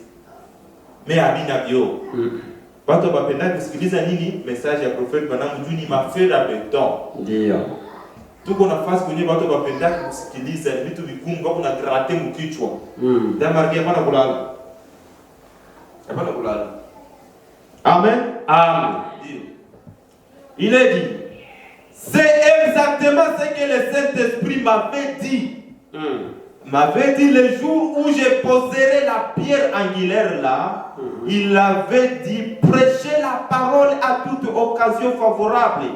Ou non, car il viendra un temps où les hommes ne supporteront pas la sainte doctrine, mais ayant la démangeation d'attendre les choses agréables et se donner à une foule de docteurs selon leurs propres désirs. Amen. Amen. Na Biblia nasema ya kwamba watu wapende kusikiliza nini? Hii mafundisho. Itakuja wakati ambao watu hawatakuwa wanapenda kusikiliza mafundisho, ila watakuwa wanapenda kusikiliza vitu vyenye viko vya mzuri sana vinasonemu masikio yao. Na ni Timotheo kwa nasema juu ya ile mambo. Wewe unatuzimishia navyo huko sijui umeendeka je. Hiyo vitu yako uiwakishe mimi unani. Hivi viko online moya huko. Inakosa masasa. Iwakishe mimi utie sauti ya kidogo. Mfuate huko nabii anasema nini? Nasema itakuwa wakati ambao watu wapende kusikiliza mafundisho iliyo safi, wanapenda kusikiliza vitu vyenye viko vya mzuri kuvinasonemu masikio yao bien. Ndio wakati ambao tuko tunaishi leo. Ukishapenda kusoma ile mtasoma Timotheo wa 2 verse yake ya 4. Na ndio na Biblia namo anasema ya kwamba hii kitu iliweza kumfikia ni wakati ambapo alikuwa anasema juu ya kuweka nini la pierre angulaire, jio ya pembeni ambayo ni Yesu Kristo. Je continue. Il est dit dans le même verset, et ils se donneront une foule de docteurs selon leurs propres désirs. Et détourneront l'oreille à la vérité et se tourneront vers les fables. Il dit, quand il sortira de la vision, lis 2 Timothée chapitre 4 et il dit, n'oublie pas 2 Timothée chapitre 4, quand je suis sorti de la vision, j'étais là un jeune de 19 ans, mais tenez l'heure sur la rue de... Ça c'est autre chose. Anasema wakati alipataka hii onyo alikuwa na miaka ngapi? 19. 19 ans. Ndio wakati nabii anaweza kupata hii onyo ambayo inamwambia kama aweze kufundisha nini mafundisho. Afundishe ujumbe bila kukuwa na nini na makompromi. Amen. Bila kukuwa na nini na tatizo yoyote, menge au mbili tu mafundisho safi. Ndio kazi nini nabii anaweza kupata. Ilikuwa ni vision alipata wakati alikuwa na miaka 10 na ngapi? 18.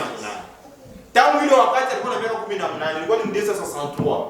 Wakati aliweza kuhubiri sasa hii mafundisho safi. Mpaka hii wakati watu wakusia kima point jua nini mpaka unaogopa kuguzia mapoint watakimbiza bantu. Ketie fu benise lishima. Ndio tuko pamoja pale. Amina. Okay. Nani chukue hiki kingine. Je continue. Frère Branham dit ceci. Je crois pourquoi nous sommes, pourquoi je suis contre la religion organisée.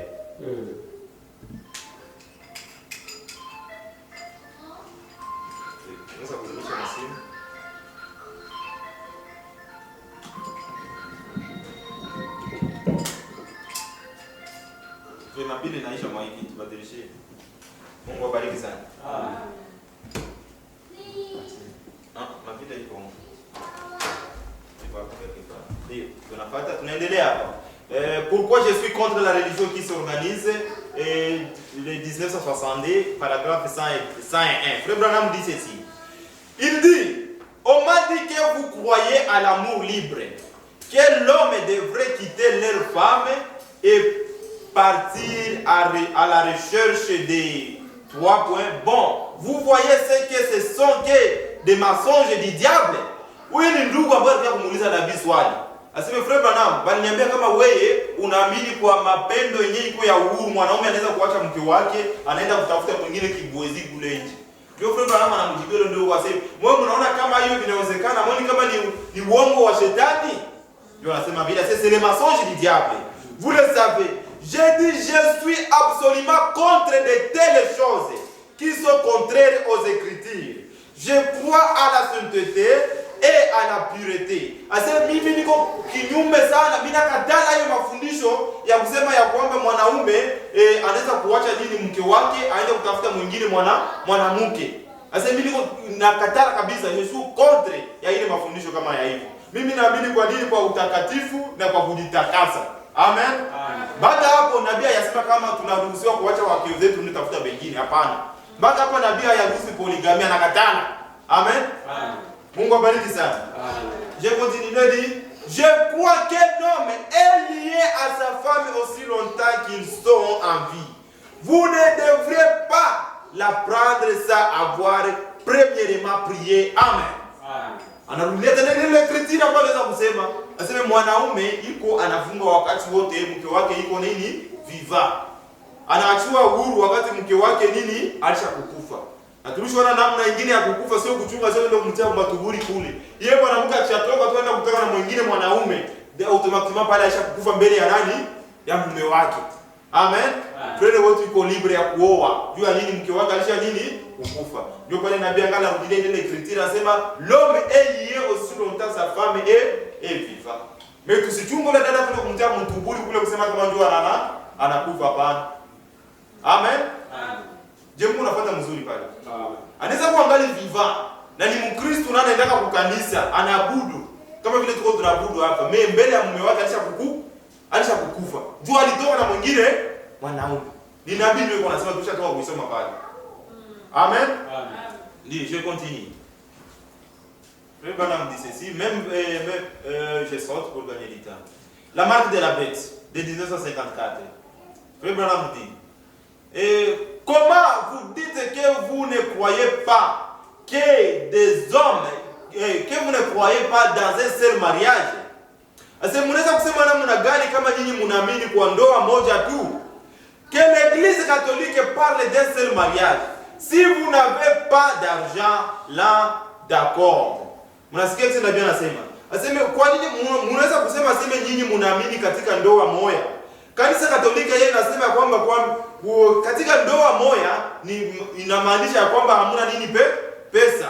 Si vous n'avez pas d'argent, là, d'accord. Mais je vais vous dire ici même, parmi les miens, une jeune femme est assise ici même. Une maman est assise ici et le papa assis. Et une autre femme ici avec ce petit garçon. Cette fille était épousée un garçon protestant. Ils se sont séparés et ils sont allés chacun de son côté. Alors, ensuite bien, vite la fille a voulu épouser un autre garçon catholique. Frère Branham yuko nasemea juu ya nini? Ya huyu dada ambayo wako nasemea kama juu bakatolika wanasema wakati sisi tunaoa bibi mmoja, ile ni alama ya kuonyesha kama hamuna nini? Pesa. Sasa mtu unayeko na pesa hizo kubakiana mwanamke mmoja anaweza kuongeza. Anasema mariage ya bibi mmoja maana yake ya baba maskini benye hawana nini? Pesa. Wao watajiri wanaweza kuongeza ni sawa kwao. Mimi ndio Frère Branham anasema hapa.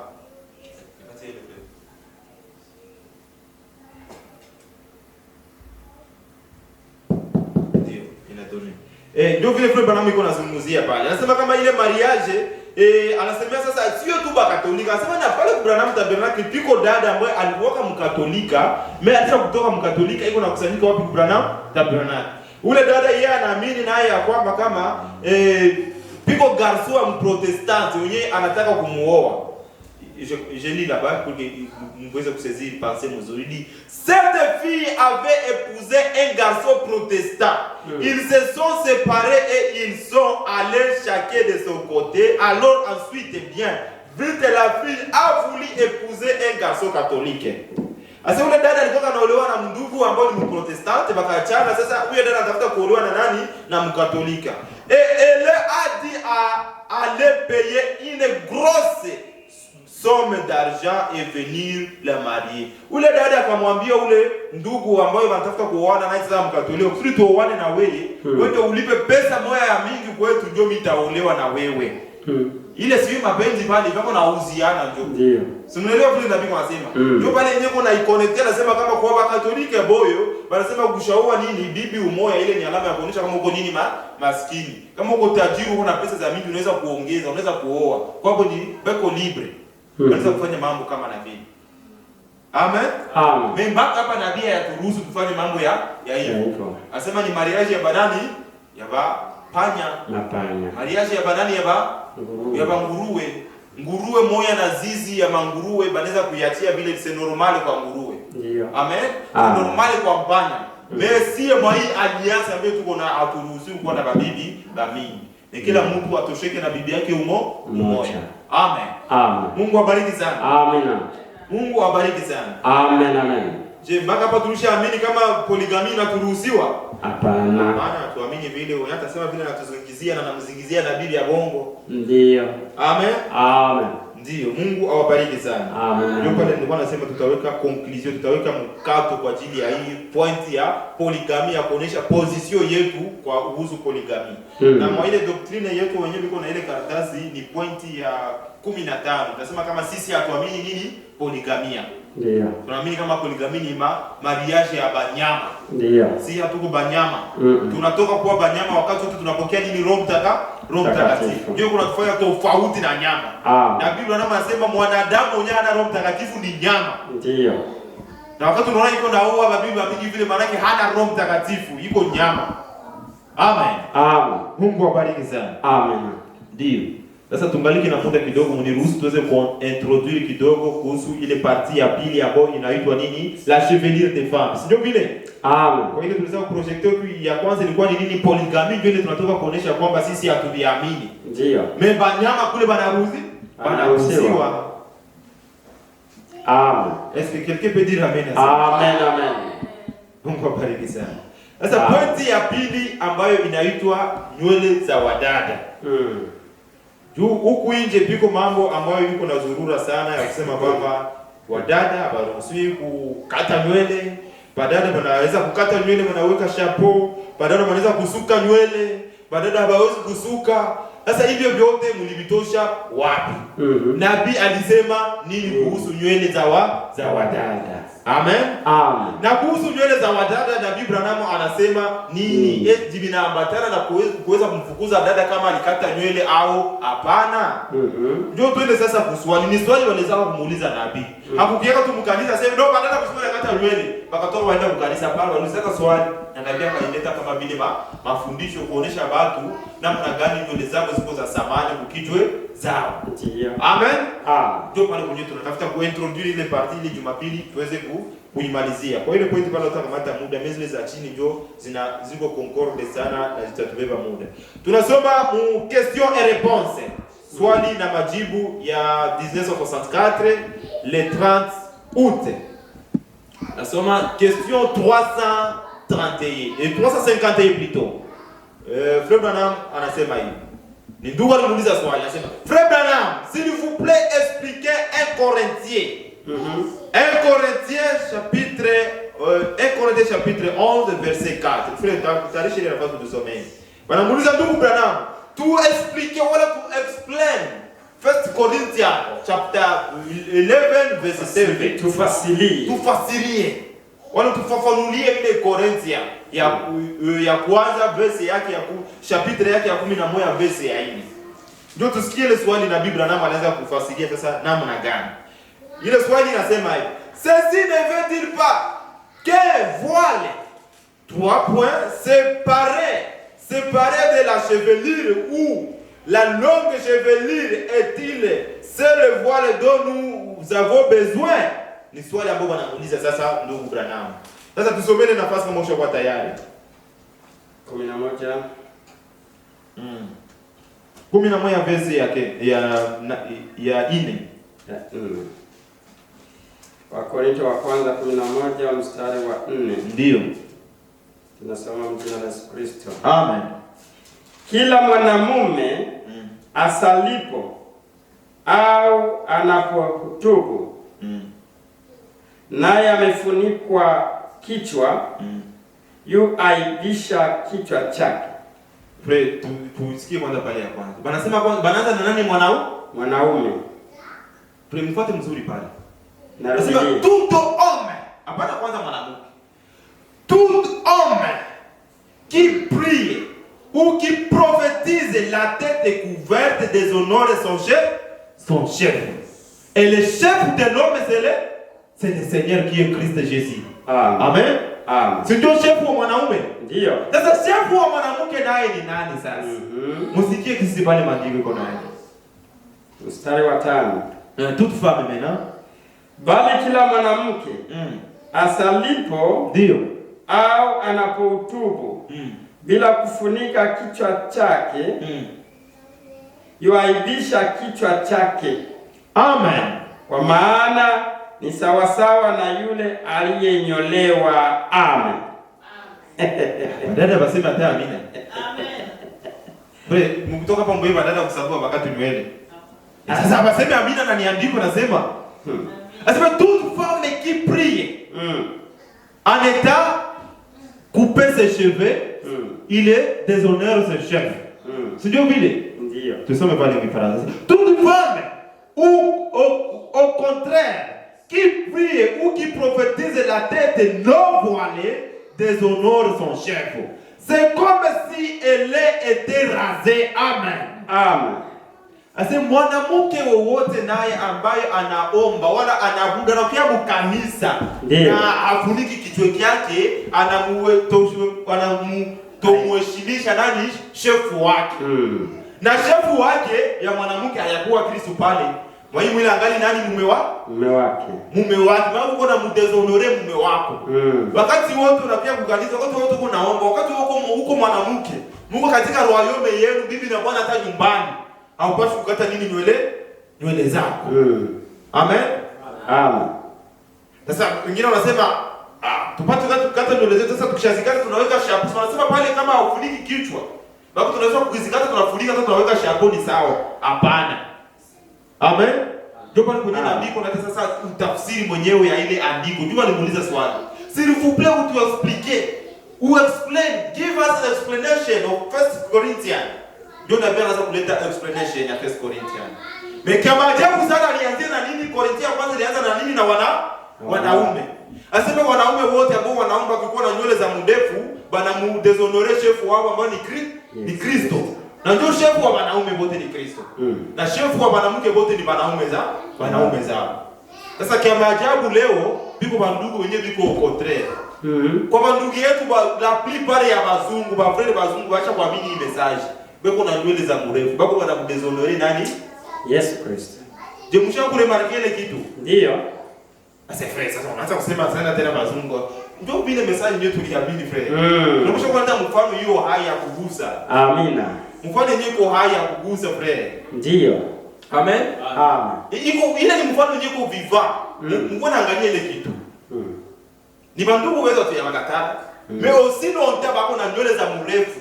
Ndio tunaamini sisi wote kama nywele za mrefu ndio kifuniko cha kichwa. Sio chapeau. Ni nywele. Ndio. Baki sasa frère ambaye iko mhubiri kwanza. Iko naombesha, iko nasalisha katika kanisa, na iko na nywele za mrefu, iko na mdeshonore nani? Kristo. Sasa watu washakukangamana tu kungambo ya madada. Sasa ushakata nywele sasa wewe frère wako na ubidi kwanza na nywele ziko za mrefu. Sasa badala tu Mungu anaonelea. Neno ya Mungu ni kupaka Mungu na kata basi yote. Amina. Kwa ndugu na kwa frère. Sasa kuwebesha tu mpaka badala kabata sema mpaka wewe nyumba kwa kata na ba frère. Sasa jua ni Mungu naacha nywele za mrefu. Mungu na mdeshonore Kristo. Na ndio kitu kia mbaya kwanza sana wewe uko na mdezonele muumbaji wako. Ndiyo. Ndio unaenda mbele ya makutano. Uko nafundisha na nywele za mrefu. Hapo ni kitu kia mbaya. Amen. Amen. Je, tuko pamoja pale? Amina. Hapa tuko na atake mtu, tuko na atake ndio mafundisho mabaya. Ndiyo. Mungu awabariki sana. Amen. Tusikie sasa nabii anaanza kujibu ile swali. Ni swali walikuwa wanamuuliza. Ndiyo. Amen. Amen. Il est dit paragraphe 209. Si vous avez un postige. Asema wakati Mungu na nini na postige. Si tunajua sio postige. Yes, ndio. Okay. Postige badala jua wanapaswa kuielewa mzuri. Postige sio mesh. Postige sio nini? Ni kama vile chapeau. Baitaka tena mnamu nyingine kama perike. Nywele bandia. Okay. Bazungu wa mingi sana, baba naume bazungu wa mingi wanakuwa na manywele bandia. Unaweza vile unazania kama ni nywele zake, hapa ni maperike baisha kuweka mkichwa. Bazungu wa mingi wanakuwa ni mapostage wanakuwa baisha kuweka mkichwa. Usifanyake kosa siku moja mko natembea mguze kujuta kipo mbona kishapoke akashati ya mkichwa. Ni mtu yuko na liba ala kabisa. Yuko na kalibisia yeye kule shao msumbua na toka postage anatia nini ukichwa. Usifanye leo ndio kuiburuka kitosha postage yake hapo utampatisha haya mbantu. Amen. Amina. Ndio tusikie nabii anasemea nini juu ya postage. Tuko watu wenyewe wanafanya doctrine yao juu ile nafasi tu. Amen. Juu nabii Branham yuko anasema nini kuhusu postage? Anasema hivi kama yeye nabii mwenyewe alikuwa na tatizo ya nini ya rime. Tunajua siku zote nabii Branham alikuwa na kalibisi. Ndio inaonekana hapa. Amen. Tuko pamoja pale. Amina. Hii kalibisi yenyewe nabii nayo hapa ni kalibisi ya mbele. Sasa pale mtatuma tunaanza kuturukia mambo na tungali na introduction. Nasema kama vitu viko vya mzuri unakuwa vinachamuka sana kuzidi vitu. Na vinaanza kuchamuka vitu kama vitu vyetu. Hii kalifisia nabii yuko hapa mbele. Iko na signification yake kwanza kwa Biblia. Bila tuenda bani. Huyu bwana wa kalifisiwi. Pia kwa Biblia kuna muita. Ase lorsque vous verrez un homme avec la calvitie du devant, c'est un homme saint. Amen. Piko namna mbili ya kalvisi. Ya hapa mbele na ya huku nyuma. Wenyewe mnaona yuko na kalvisi huku nyuma, ni wa mchafu hata mtakatifu. Mwangalie bandugu kwanza kukichwa kwanza kalvisi yake. Felisi mimi Biblia kwa sababu na nabii wanaitafsiria. Mungu yetu kwa tunaenda sasa. Ndiyo. Tuna leo watu bacha kuwa na aibu ya kalvisi zao bakamata zile postage wanatia nini kukichwa. Baza kufujika juu kalvisi yao kwanza sio Biblia na badisqualify kwa machafu. Amen. Amina. Mshaelewa kwanza kule unaenda. Ndio. Tuko namna mbili tutasoma. Kalbisi ziko na namna mbili. Kalbisi ya kumbele wakati mtaona mtu yuko na kalbisi ya kumbele ni mtu yuko takatifu. Iko mtakatifu iko saint. Na mtu yuko takatifu Mungu maana anaweza kumtumikisha kwa kazi yake. Tuacha kuitakatifu. Mungu ashatakasa kitu maana inakuwa tayari kwa kuitumia. Ndio. Na hata mnyumba ukishasukula masahani zako Mungu anakuwa tayari kwa kutumia chakula. Wakati wewe ukiamchafu hauwezi kuitumia. Amen. Amina. Ndio vile Biblia inasema na nabii anaexplique ile mambo ya kalvisi. Sasa nabii wetu wa kizazi hata kama alikuwa mtakatifu, mimi sasa anaanza kuhubiri katika hii mwili ya wapi kudunia. Kwa Amerika biko nini fukutu. Wanakuwa na klima ya baridi. Wanawakisha nini maya kona. Sasa na ile kalvisi yake ya kumbele ingawapi kwa mtakatifu, inaleta tatizo ya nini ya rime. Anakuwa na gripe, anaanza kukosomoa. Amen. Sasa yeye akaongoza atake nabii wa kizazi. Kusudi ile rime situme asiendeleshe kazi ya Mungu. Avale nini postage wapi kichwa. Anatoa postage anatia ukichwa kusudi funike ile kalvisi ile nani sende na ipiga eko. Wengine wa ndugu wanafanya sasa pale mafundisho sema kwa ndugu wanapaswa kuwa na nini na postage kukichwa ni sawa. Banaenda kontre na ile premier Corinthiens ambayo tunatoka kusoma. Nasema kama ni makufuru ni makosa ni machafuko mbele ya shefu ambao ni Kristo kwa mwanaume kuwa na nywele nini za mrefu. Amen. Ndio tunalisha sasa leo bandugu la pale kwa bandugu wa kizungu sio akili bandugu ya usi serari. Nimeweza kumipatia mfano ya ndugu mwa Malawi yeye wakati anaenda msaluo kule banamkata nywele. Anakia kunyumba sio frère unajua ni leo niliishi andiko. Sio tu kuamini niliishi. Mtu kuishi andiko, mnaweza kusema msanii vya miza tu mimi anaishi andiko. Amina. Kwa andiko nasema ni aibu kwa mwanaume kuwa na nywele za mrefu kuna ndio. Yeye anaenda msaloni anakata nywele na pia kujitapa pale. Leo niliishi andiko. Amen. Ndio kuishi na kuamini vitu viwili tofauti. Ndio. Unaweza kuamini sasa uishi vile wenyewe na nani bila kushinda. Mimi wakishamkata ndio nasema frère nilishi andiko leo. Frère siko na mwelewa sema frère uko déranger sana. Mimi ni baba mzima. Ni ndugu kabisa kwa mimi namjua baba kabangu frère bado kwa mimi. Agora tu déranger vile sana. Sasa frère leo mimi naishi andiko. Ndio jikaza tu. Sasa frère unaishi andiko tujua lugha yetu. Mejo bio. Ndio. Amen. Amin. Frère akishaenda msalaba na mkata nywele anaishi andiko. Sasa namna ya kukata ndio sijui. Mbora alikata. Amen. Amen. Mungu abariki sana. Amina. Mungu abariki. Amen. Kwa ndugu zetu kama vile nilisha kusema bobo anachaka tu vile banabeba reference ya kwa nabii alitiaka nini? Postage. Meta tofauti wala tatizo ndio tunaona tena postage watu abaioni tena. Ilikuwa ni juu ya nini ya elimu yake. Ndipo tutaenda kumsikia pale anaanza kuzungumza mambo ya postage. Sasa kama wewe ulitia postage juu nabii alitiaka postage, maana na leo unaweza kukunywa pombe juu Timotheo alikunywa pombe. Je, Mungu anaelewa mzuri? Ndio. Kama unatia postage juu nabii alitiaka postage, mfano hapo na ikamata juu ya ile kalivisi, wewe hauna kalivisi. Hauna tatizo ya rime. Wewe unaenda kutia postage juu nabii alitiaka postage. Juu unafanya inakuwa shapo yao. Ile deja na unaweza kukunywa pombe. Na wewe unaweza kuwa na mabibi wawili, utasema Solomon alikuwa na mabibi wawili, Daudi alikuwa na mabibi mingi. Basi unabeba reference ya mambo ya kimwili isipokuwa kukamata kazi ya ile mambo ilikuwa anafanya kwa ile wakati. Amen. Amen. Mungu abariki sana. Amina. Ndio tuende kwa ile nafasi. Tungana na muda. Tungana na 11:16 minutes. Sasa hii mambo tu tuachie nini? Ni yetu ndio. Sasa mnakuwa na kuyo mngao mnajigaza mkule. Juu tunakusanyika ni moja. Sasa ile ni moja na tusimalize maminiti na yote. Futu kuna malizia ile. Ni yetu frère. Mungu abariki sana. Amen. Ushaanza kusema sana au tangu ulianza kutotola toto malize hapa. Anza kula totola vitu kuna ugeni baadaye ya Mungu. Habiwezi kuisha. Kwanza huko katukawe frère. Sikia sasa. Sikia frère anaweza pia tuendeleshe mpaka kesho. Wewe anachoka anaweza kushimama, frère unachoka unashimama. Kama unachoka na vikiti ushimama hata pale. Ndio. Frère hata ukishimamisha, ndio polisi, hata kama si fora shimama pale kwa tunyonya damu. Ile vya masomo. Ndio hapa kuna kunyonya damu. Mungu abariki sana. Amina. Je, tu pamoja? Amen. Tuendelee na mambo yetu. Ndio. Paragraphe 203 et 209 plutôt, questions et réponses de 1964. Frère Branham dit ceci. Si vous avez un postige, vous le pourriez peut-être, mais j'ai 3 points. Ou que vous pourriez une de ces perruques de Bethel, ou quelque chose comme ça, mais 3 points. Si ça m'allait bien, je porterai probablement et moi-même. Mais 3 points. Pas une perruque de Bethel, mais un postige. Amen. Amen. Anasema hivi, c'est kama muko na ile postige. Uko na ile chapeau ile nywele bandia za kuba, hapana nywele za kubandika mamesh wala ile maperike nyingine, para kwa nyingine anakuwa anasema manani. Piko tofauti entre perike na postige. Unajua vile? Perike ni ya nini? Unaishi postige ndio chapeau. Na perike ni chapeau. Sasa na bila sasa unaiexplique pale nasema perike ni ya nywele za kuongeza. Mamesh na ile nyingine manywele nyingi unakuwa naongeza hapo vile. Ndio iko naexplique mwende nani. Anasema postige ni chapeau unaweza kuweka tu inakuwa nini? Unaipose tu mstari yoyote tu unapenda. Ndio iko nasema mambo ya postige na perike. Anasema kama ni postige unaweza kuvala. Amen. Kama ni ile ya nywele za kuongeza mesh na vingine mauzi, hapana. Yuko shoko kwa style leo. Anasema leo mimi sisukishaki nini? Amen. Mungu akubariki sana.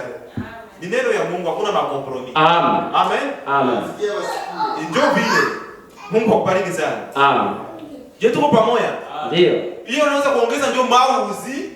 Wala unaweza kuongeza mamesh. Ile nabii anakatala ile mambo ya pili. Wewe unaweza kuvala nini postige. Unaweza kuvala nini chapeau yako. Chapeau ya modele yoyote unaweza kuvala. Yenye haitakuruhusu usikate nini? Nywele. Tuko naenda kule kote. Ni nabii yuko anasema. Ndio. Sasa mwa kama mnamkatala Messi tunaamini vyote venye nabii alisema. Amen. Msikii. Il est dit. Mais si 3 points si ça m'allait bien, je porte probablement et moi-même.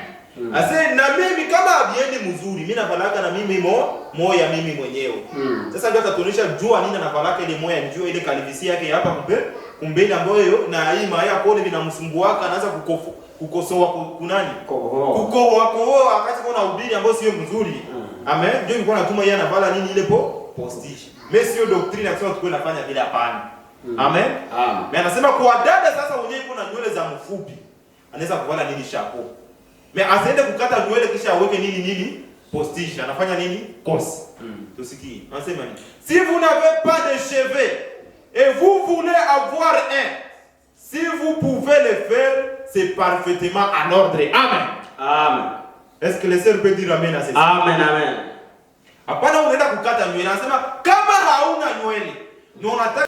Wanasema baadaye kuona nini mabitamba? Mabitamba na balibeba moshi na pia yasema vile. Anasema kama hauna nywele, ndio unaweza kuweka nini chapeau, unaweza kuweka kitambaa. Ndio. Mimi na mwenyewe iko na nywele, kama anapenda kuweka chapeau, anaweza kuweka. Mimi asaenda kukata nywele kusudi aweke nini? Chapeau. Amen. Amen. Yetu pamoja pale. Ndio. Mungu abariki sana. Amina. Na mimi yuko vinaingia. Il est dit, mais c'est en ordre si vous n'avez pas de cheveux et que vous voulez avoir un. Si vous pouvez le faire, c'est parfaitement en ordre. Oui, monsieur, si une femme n'a pas les cheveux assez longs et qu'il veuille ajouter un postige, je dirais, faites-les les sœurs. Amen. Amen. Est-ce que les sœurs peuvent dire amen à cela? Amen, amen, amen. Sema kama dada hana nini nywele. Ndio anaweza kufanya vile. Juu piko madada wenyewe walizalikaka vile. Atanguanga na zeeka mimi anakuwa tunamnilo kwa mfupi. Hapo kumalaki. Ndio anaanza kulanda na kulanda. Sema wangu kosa kama ni fertilizer hazina emo. Huu wangu kosa ni mafuta. Sasa kama ni nini? Usilande tu ya kulanda ndio unaenda kumalizia sasa uko na bala shakuwa pale. Piko ba vile wenyewe nywele zaba zikomalaki. Ule dada wa vile anaweza kuweka nini? Chapeau, anaweza kuweka nini? Postige. Mimi asiweke mauzi, asiweke mesh, asiweke nini maperi mesh chapeau. Anaweza kuweka. Anaweza kuweka kitambaa. Anaweza kuweka hizo zingine mashapeau za kawaida. Amen. Je tuko pamoja? Amen. Ni nabii ndio anasema. Ndio. Je continue. Paragraphe 211. Si un homme attrape de mauvaises rimes et tout ça, et qu'il veille de quelque façon, mais si c'est une question d'apparence pour sa femme, s'il veut porter un postige, qu'il le fasse. Mais certainement, rien à redire là-dessous. Non, messieurs, pas plus que s'il s'agit de vos dents, d'un bras artificiel ou de quoi que ce soit d'autre. Amen. Anazungumza sasa kungambo ya wanaume na wewe. Ndio pale kwenye tusemea kii iko na tusemea yake naye. Anasema kama mwanaume naye yuko na tatizo ya rime. Amen. Na hii rime inapiga juu mara mingi watu wenyewe wana karibisia hapa kumbele. Wakati ile baridi unapiga, unakuwa unasumbuka sana. Anaweza kuvala na ile nini ile chapeau. Anaweza kuvala ile postige, ayafanya nini kosa? Juu ya nini kuna proteger juu ya ile nini? Rime. Isiendelee kumsumbua. Ayafanya kosa. Me kama anaivala sasa juu ya kumpendezesha mume wake, mke wake, pale anafanya nini? Kosa. Juu piko banamke bavile wenyewe kuna danganywa na mume wake. Wewe sasa wewe ungali kiana unaanza onekana ushakuzeeka. Hauwezi kuuza na wewe postage uko na vala. Uichanua moyo. Yule postage unataka kuichanua mfaso ndio unapenda. Ni nywele nazo sasa kama kawaida. Na kama hujusisha kuonyesha mfano ya bazungu. Mimi nimewahi kuona tu shopping center mall video kule Kabucha. Tuko tunashuka kwa vile maslide vya hapo vile vya banani. Vile vya kushuka pale. Unavitaka je? Tapiro la. Hilo. Tuko tunashuka hivi. Tunaona mwingine mzungu kama alikuwa shayua, kama ni comedy alikuwa anacheza siyo. Mwenzangu mtu anafika tu vile uko unashuka na yeye kuna pana mwingine ngamba anamula ile tu kila toko mimi mbona nilikuwa nazani nywele ni garso kumbe ni post-it alikuwa anafanya. Mimi wa kawaida vile kwa unamwona sana ni nywele. Mimi hata kuchangua mzuri sana. Kama huyu utawazia ni nini ni nywele mimi ni post-it. Ndio pale nabii anasema kama ni ndugu wenyewe na tatizo ya rime. Anaweza kuifanya mimi sio nini mafundisho kusema tukue tunafanya vile bandugu. Ndio. Amen. Amen. Je tuko pamoja? Amen. Sasa kwa ndugu yetu kama vile benyewe wanafanya ile mafundisho wanasema kama c'est normal na bia ni baraka naye anaweza kuivala. Ile ni makosa na bia ya kuruhusu tu wanafanya vile. Mpaka hapa angani na katara mimi kwa ajili ya tatizo ya rime, tatizo ya magonjwa ambayo inakusumbua, anasema ni sawa unaweza kuivala kama vile mtu anaweza kumkata mkono. Anaweza kufanya akisija anakata mkono, bana mtilia nyingine mkono, juu imsaidie, anasema ni sawa. Nasema mtu anaweza kuwa hana meno mkinywa, anamuongezea ile mameno tu akona jisaidia kutafuna chakula. Lazima ni sawa. Ndio iko nasemea hapa. Amen. Amen. Je, tuko pamoja? Amen. Il est dit, mais plus qu'il s'agit de vos dents, un bras artificiel ou de quoi que ce soit, d'autres. Amen. Je continue. Ninabiko nasema ni kama vile juu ya meno kuongeza na mikono ya nini ya bandia ya kuongeza. Ni sawa na yule mtu anaweza kuongeza kama juu ya ile tatizo imsaidie juu ya ile tatizo yenyewe iko na mimi sio mafundisho. Ya kusema wandugu wanaweza kuwa na vala mapostishi. Wandugu wako na vala mashapo mkanisa hapana. Mimi kwa dada chapia nao tunamuacha. Amen. Mimi frère anakuja pale frère unasikia huyu polisi. Frère anakuja pale anavala shapo mwambie frère vula. Mimi dada chapia kuvala shapo na unamwacha sasa. Mimi kuna nywele zake za mfupi ndio anafunika. Amen. Mimi achenda kukata nywele anakuja kutia shapo ile nikosa. Je, tuko pamoja? Amen. OK. Je continue. Frère Branham dit ceci. Les soins du temps de la fin. Asa wapakaliwa wa wakati ya mwisho. De 1965 paragraphe 123. 1965 paragraphe 123, Frère Branham dit ceci. Ayant l'apparence de la piété, iko na Biblia tu ile écriture ambayo tutoa kusoma ya 1 Timothée. Ndio. Aseme bakikuwa na muonekano ya utawa, voyez, là il y a l'apparence moins des prédicateurs qui ont été ordonnés ayant l'apparence de la piété mais reniant qu'il est le même hier aujourd'hui. Renier sa parole. Et comment ont-ils renié Jésus à ce jour-là? Qui quoi et qui ont-ils renié quand il s'est renié Jésus? La parole et ils étaient religieux. Ils prenaient leur Bible pour enseigner, mais ils renient la parole du jour. Amen.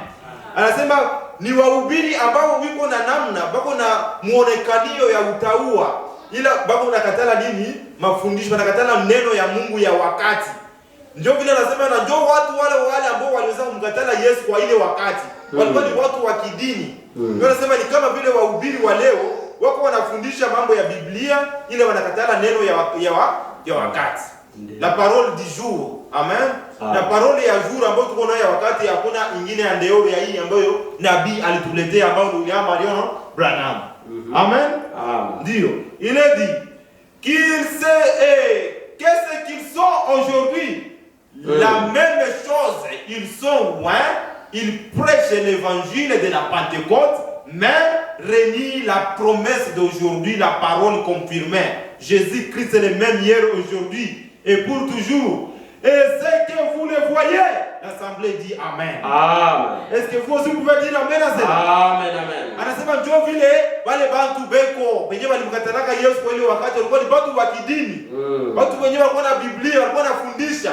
Njoo vile tena leo bako ni watu wahubiri wenyewe walikuwa wanafundisha. Bako watu wanaenda kwa kanisa bako wanafundisha, mmeba nakatala nini?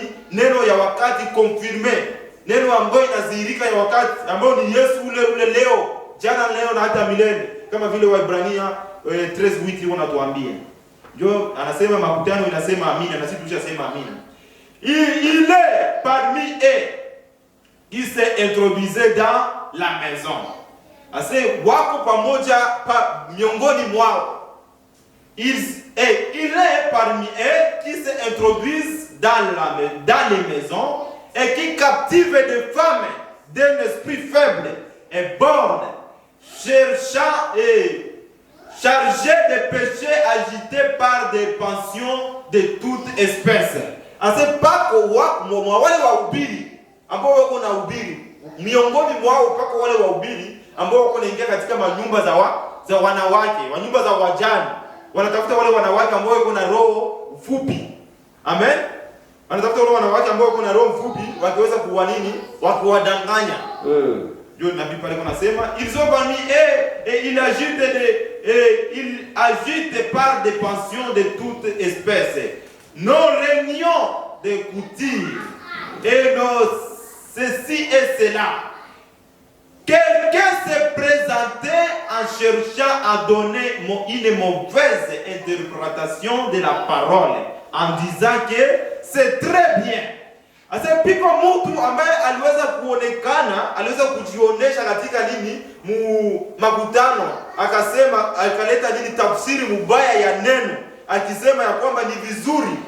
C'est très bien sir, si vos cheveux, si vous avez les cheveux courts. Msikia sina biko nasema, asa piko mtu ambaye aliweza kuonekana, akajitosha katika makutano, akileta tafsiri ya mubaya ya maandiko. Akasema ni mzuri dada. Wakati uko na nywele za mfupi ni mzuri dada. Unasikia ule ni mtu analeta tafsiri mbaya ya maandiko. Yuko naambia badada kama ni mzuri, wakishakuwa na nywele mfupi ni mzuri, hakuna tatizo. Ule ni mtu mbaya. Na Biblia nayo anasema nini? Ne faites pas attention à cet imbécile là. Amen. Amen. Ase dada, ule mtu mwenyewe analeta tafsiri ya mbaya ya maandiko, anasema kama ingawaje kuna nywele ya mfupi ni mzuri. Na pia nasema msifanye angalisho wala msimsikilize ule imbesile. Mhubiri wa vile ni nani? Mbona msemi si ni imbesile? Ndio. Sisi wote tunajua imbesile kile kidudu kia Moise. Kinakoka bila mfupa, alikuwa na mkoloni vertebral. Ndio nabii anasema kama mhubiri wote wenyewe iko bila mafundisho ni nini ni imbesile. Juu hana mafundisho. Mafundisho ndio colonne vertebrale. Kila kidudu kikwake na colonne vertebrale. Amen. Ndio pamoja na mahubiri wa imbesile. Wenyewe wanafundisha badala kama hakuna tatizo, hata kama kuna nywele ya mfupi, hakuna tatizo ni sawa. Ule ni imbesile. Na mwa ujumbe piko kwa imbesile. Amen. Amen. Mimi ujumbe haizi kuwa imbesile hata siku moja. Mimi mtu ndio kuna kuwa imbesile juu iko na katala ujumbe. Amen. Amen. Sasa huku piko kwa pastori wa imbesile huku nje. Bengi sana. Na mama pastori wa imbesile. Tutanisha mama pastori ule mkanisa iko na ubiri na patano kwanza mambo ni machafuko mbele ya Mungu. Na nywele aisha kukata. Ule ni imbesile kwanza yeye peke. Na bwana yake mbele imbesile. Juu iko na soutenir ile mama. Unasema unaanza kutukana watu, sio mimi ni nabii. Nabii akusikia haya wakati alikuwa anasema hii mama. Roho Mtakatifu alikuwa ndani yake, alikuwa anasikia haya wakati alikuwa anasema imam. Alikuwa anasema wapi? Frere hapana kulala. Frere hasa hapana kulala. Huyo mhubiri ni nani ni imbesile. Dada msisifuate mahubiri wa vile ni wa imbesile. Na kama naona mfuate maana uko naoga nini imbesile mbili. Pale kwa matematiki kwa masomo wanasema imbesile squares. Imbesile kare. Sasa imbesile kare wote wapi mshimu? Moja. Amen. Amina. Sasa nisaidie badala sasa tutasoma kwa mataruka. Sasa Mungu nini? Ndio bietu hivi. Amina. Fred, hivi ndio bietu hivi. Amen. Hakuna message nyingine ya Biblia ya hivi kabisa. Hapa ndio fasi ya kurukaruka. Wengine wako na visikia bana grande mkicho wanakatala tuwezi amini hivyo. Messi tunasikia hapo ndio bietu. Badala hivi ni vitu vya kuchamsha mioyo. Amen, amen, amen. Vitu vya kumimiza nyie kuonesha namna gani amko wa imbesile. Hallelujah. Amen. Amen. Vitu vinatuonesha position yetu ndani ya Kristo kenye sisi tuko. Ndio. Sisi tuko kwa bibi harusi ya Kristo. Amen. Inakupatia nafasi yako ndani ya mwili ya Bwana yako. Huko queen. Au uko imbecile. Tu uko na muonore Bwana yako katika zile nywele zako za mrembo. Amina. Mahubiri ambayo wanasema kama hakuna tatizo. Kukuwa na nywele mfupi dada, ule ni mwembe. Imbecile. Imbecile. Ni kama mzuri sana kusema. Usiende kuambia watu kule nje sio kwa imbecile. Kwa hiyo usinalipa atakufunga. Mzuri sana. Ndio uko unajua kama huyu ni imbecile. Amen. Amina. Ndio vile usiende kuambia kule kwa imbecile atakuletea mlango kote. Aliniambia ni kwa imbecile. Ni uko hai. Mimi haujijui. Jua nini huko kizazi kia Laodikia, kipofu na hujui. Basha kwambia kenye huko unaleta milando. Tufate nabii anasema nini? Il dit ne faites pas attention à cet imbécile. Et oui, ou si vous portez ça, ce n'est pas ça, mais c'est ce qui sort du cœur de l'homme qui les suit. Amen. Amen. Asema wakati mnafanya mambo kama na mnavala hayo mambo, asema sio hivyo. Benye vinatoka ndani ya moyo ya mtu ndio binamchafula. C'est l'abondance du cœur que la bouche parle. Amen. Benye biko ndani yako tunavionaka wakati biko na jimanifeste kweli. Amen. Amen. Baki kile yuko ndani yako, kama uko imbecile tutaviona wakati unakata nywele. Wakati wote unakata nywele tutajua yule imbecile uko ndani yako hapa. Tuko na muona wakati unakata nywele imbecile ule. Wakati unavaa pantalo imbecile nyingine yule.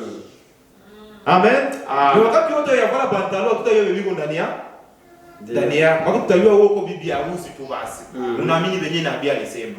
Wakati wote unaivala tunaweka nafasi yako imbecile. Il a dit, vous voyez, c'est pas ça, c'est ça. Voyez, et vous rendez-vous compte que vous êtes loin des mauvais esprits, sales, souillés. Peu importe, vous avez bon chanter dans la chorale avec vos cheveux courts. N'empêche que vous, moi, je porte des shorts. J'avais sauté quelque chose, excusez. N'empêche que vous avez un mauvais esprit. C'est contraire à la parole sainte. C'est vrai. Ce que dit la Bible. Vous avez dit, eh bien, quiconque, si une femme, quiconque, excusez, eh bien, moi je porte des choses, ça ne me condamne pas. Quiconque, si un homme met un vêtement d'homme, c'est une abomination aux yeux de Dieu. Amen. Amen. Ndio mnaanza kujinani sasa, mnaanza sio kujitapa, inakuwa kama vile kujidefend, mnaanza kujitetea mwenyewe. Wewe vile uko imbecile, wewe hutaki kuwa imbecile, unaanza kujitetea wewe peke. Unasema kama hata kama unaimbaka mkorale vile uko na sauti ya mrefu, unaimbaka mzuri, unachezaka mkiroho, wewe uko imbecile. Ile hayakufanya kama wewe usibue nini? Imbecile. Hata kama vile Nabii anasema hapa, hata kama vile unavala nguo ya mwanaume, unasema kama ile haikukondane kitu yoyote. Ndio pale anasema mwanamke yoyote mwenye anavala nguo ya mwanaume, ile iko machafuko, iko makufuru mbele ya nani? Ya Mungu. Amen. Amen. Ile inaonyesha mara ngapi uko imbecile mbele ya Mungu. Ndio. Unaonyesha mara ngapi uko mwenye kukufa. Wakati wote uko nakata nywele na unakataa, unasema ile haisaidii kitu yoyote. Unajitetea tena. Unavala mavazi ya mwanaume, unajitetea tena. Deutéronome inasema nini? Deutéronome inasema kama c'est une abomination d'une femme de porter un vêtement d'homme. Unatanisha mwanamke anakuwa mwanaume. Sasa hizo besi amazionaki. Ndio tatizo ile ngine kupata. Iko imbecile frère, iko laudise, iko kipofu. Hata tunaanza leo mpaka kesho tuko nawaambia hawezi kusikia juu ni ba kipofu. Sasa vrai. Wanasoma mbele wanaanza kujitetea. Mungu haonaki mwili. Mungu anaonaka ndio vya ndani. Sasa mshasauliza kama hii mwili ndio hekalu ndio kuna vile Mungu yuko ndani. Huko na ichafula. Ndio vile wanajitetea. Mimi nabii anasema kama vile ni nini ni imbecile. Amen. Ndio pale nisema msiweze kuwatukana kula sema kubembezea mtakorogana na hapo. Ndio. Amen. Amina. Wewe wakati uko namuona tu unajiona vile benye iko unajua huyu ni imbecile basi achana naye. Msigulunani mu vitu vya mingi. Mimi unajua kasi yake. Ndio. Tuangalie na muda. Peut-être 5 minutes nimalizie nafasi. Frère Branham dit ceci, même paragraphe. Oh Amérique, combien de fois Dieu aurait voulu le prendre sous les ailes, mais maintenant ton heure est venue. Tu es entraîné le monde dans la souillure, blasphématoire, rebelle et leurs parents irréligieuses, sans affection naturelle. Anasema Marekani, Amerika, mara ngapi Mungu alitaka kukuchukua katika mbawa zake. Ila leo wewe uko na entraîner ulimwengu yote katika machafuko. Vitu vyote vya uchafu vya mbaya vyote viko natokea wapi Marekani leo. Yeye kuna entraîner watu katika machafuko. Njoo analeta ile verse ya nini ambayo tulitoka kusoma ya 1 Timothée. 2 Timothée nasema kama iko mchafu sana. Watu basiporter sainte doctrine. Amen. Watu basiporter mafundisho safi. Bako na apparence ya piété mais wanakatala nini ukweli. Ndio vile si Amerika nayo iko. Ilikuwa ni nchi ambayo inapenda mambo ya Mungu. Mimi inakatala nini ukweli? Amen. Amen. Mungu abariki sana. Je, tuko pamoja? Amina. Frère Branham dit ceci. Pas d'amour véritable mais un envers l'autre. l'homme pour les femmes, la femme pour l'homme. Pas même l'affection naturelle, de la suivre sexuellement, des loyaux, calomniateurs, intempérants, cruels, ennemis des gens de bien, et d'autres termes, et ils disent, vous autres bande d'exaltères, quelqu'un s'informe autre jour pour venir à l'église ici. Pale na Biblia nasema kama ndio vile si Amerika iko cruel, iko na mambo ya masexualite, iko na temperance ya bongo, iko enemy ya watu wengine. Wewe unafundisha watu mambo mabaya. Manani mambo ya exalter, bande d'exalter. Ndio na Biblia nasema kama vile vyote ni mambo ambayo Amerika iko nafundisha ulimwengu ya sasa katika machafuko. Hivi vitu vyote viko nafanyika wapi? Kwa Marekani. Na Marekani ni nchi ambayo vitu vya mingi ulimwengu ya sasa iko na copy from them. Amen. Ndio nabii anasema hivi, aseme kuko mtu ambaye aliweza kujiinformer juu aende kukusanyika siku moja kwa Branham Tabernacle. Ndio pale tunafikia, anasema hivi, quelqu'un s'informer d'autres jours pour venir à l'église ici. On lui a dit, ne va pas là-bas. Tout ce qu'il y a là, c'est beaucoup de tapage et de citations, rien d'autre. Unasikia mambo ya watu sio kuna zuiza wengine alipoanzaka leo.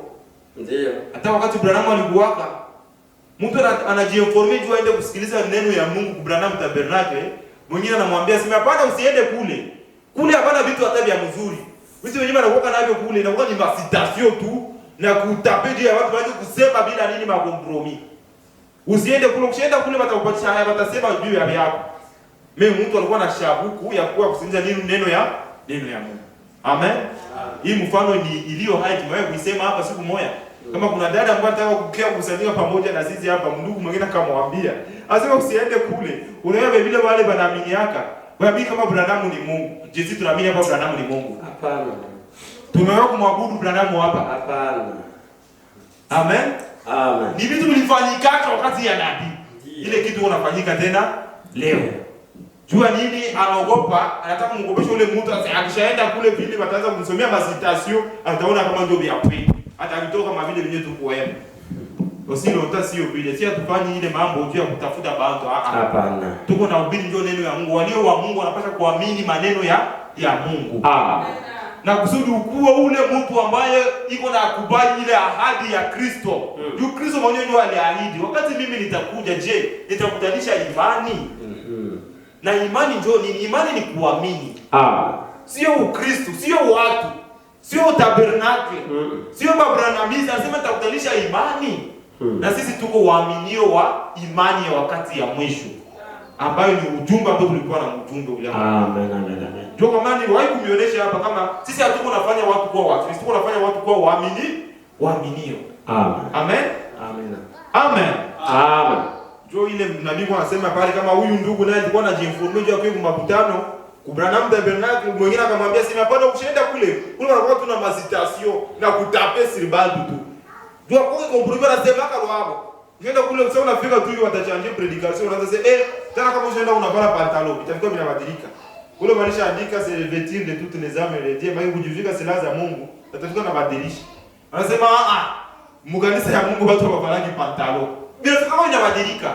Juu neno ya mbaya inafika. Sasa mtu wa vile anakatalia mwingine asikie kusanyika juu anajua watatape sivyo. Mimi sio vitu vya kushangaza. Bina kuwaka tu kwenye piko uneno ya kweli. Amen. Na Biblia nami iko nasema dans les éternes crevassés. Mambilika ambao watu walijichimbulia. Anasema kwamba kwenye chemchemu ya maji ya kweli kweli makuchafu ibaki yake pale.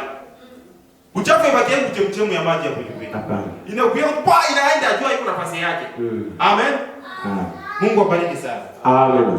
Je continue. Permettez-moi, donne-moi quelques minutes. Il est dit, nabii anasema hivi. On lui a dit, ne va pas là-bas. Tout ce qu'il y a là, c'est beaucoup de tapage et d'excitation, rien d'autre. Vous voyez, ennemis de ces gens-là. Amen. Sasa mnaona adui ya wale watu ndio vile vile na leo tuko na adui na sisi hapa dunia. Tuko na adui bentu. Usiwazie kama mtamuona adui mmoja kama shetani wa mapembe leo tunasikia kama munyimbo ya Rosa Muhando hamtamuonaka. Hamtamuonaka adui wa vile. Ile di traître, ba traître. Ba traître ndio bali tena Mswahili frère. Ba pelelezi sio vile. Ndio ba traître. Traître frère. Ni wapelelezi kama vile wainfiltre. Ba infiltre wala ba pelelezi maki batu banye banaweza penda kusema mambo yenyewe habajui. Maki yeye mpelelezi anakuja na pelelezi anabeba moyo shanga kusema unajua vile ni hivi na hivi na hivi kumbe sio vile. Kule ni mpelelezi ni traître. Amen. Amen. Ndio nasema bale watu biko ba enemy, ba adui hao watu ba traître, peu importe. Enflé d'orgueil, aimer la plaisir plus que Dieu. C'est ni watu ambao ni ba infiltré, benye wanajaza kiburi sana. Mais bako na plaisir ya nini ya Mungu. Vous dites frère Branham, ça c'est le communisme. Le verset d'après qu'est-ce qu'il dit? Il y a l'apparence de la piété, mais quoi renie ce qui est fait la force? La parole Jésus-Christ, les mêmes hier, aujourd'hui et pour toujours, manifester la promesse du jour. Amen. Exactement comme Ananias, exactement comme Sédécien, et exactement comme Balaam, et ainsi de suite, d'autres font prophètes. Amen. Ni mambo ambayo limewahi kufanyika wakati wa Ananias na Balaam. Walikuwa watu wa mingi huko. Mimi palikuwa umoja ambao alikuwa anashimama juu ya ile nabii ya ile Balaam. Walikuwa ni watu ambao walikuwa wanaonekana kama ni bakiro sana. Watu wenyewe wanapenda kuabudu. Ni watu wenyewe wanasoma na Biblia, wanaenda na sasa bako mkanisa. Mimi bako na parance ya Mkristo, mimi sio Bakristo ni batretre. Ni wapelelezi, watu wachonganishi. Ni baenemi ya maneno ya Mungu. Amen. Ni badui betu. Ndio. Na Biblia inasema alisema mtu yote mwenye anachukia wala anashakia juu ya neno ya Mungu ni adui. Amen. Amina. Mungu awabariki sana. Amen. Hatuko tunatakia watu wetu tunatakia mafundisho mabaya. Ambayo iko napoteza nini watu ya Mungu. Ndio. Watu ni watu ya Mungu sio watu yako. Amina. Mungu awabariki sana. Amen. Tunaweka mkato kwa ajili ya siku ya leo. Ndio. Tutaendelesha Jumapili ijazo kama Mungu anatujalia tena leo. Mungu awabariki sana. Amen. Je, mpaka hapa tulishaamini poligamia? Hapana. Mpaka hapa nabii anasema badala wende kati ya nywele. Anasema na anakatana na mtasikiaka. Siku mnasikia ile fasi kwenye nabii anasema badala mwende kati ya mnetele sitazo ndio tena hapo tunakorije frère. Ndio. Ndio wale kwenye doctrine yetu nafungiwa sisi tunasema ya kwamba tunaamini kila kitu na na vyote wenyewe nabii atatuongezea. Mais pour le moment nabii hayasema hiyo kitu. Ndio. Na hata semaka hiyo mambo haibuaji. Kabisa. Amen. Hayaruhusiaka watu wafanye poligamia, hayaruhusiaka badada waende kukata nywele, hayaruhusiaka bandugu wako na nywele za mrefu. Meki ya maajabu bandugu zetu huku nje tunajua kenye biko. Sasa hatuwezi kwenda kupata. Tu wanasema wenyewe neno ya Mungu inasema. Amen. Amen. Dieu bénisse richement. Amen. Tunaomba sote ili tuweze kumshukuru Mungu wetu kwa mwimbo, kisha tutakaribia kwa maombi na kwa ule wenye iko na hitaji ataweka tu mkono juu, Mungu atamshughulikia. Amen. Amen. Ndio. Tutaimba ile mwimbo ambayo tulikuwa tunaimba ya Only Believe Book Song.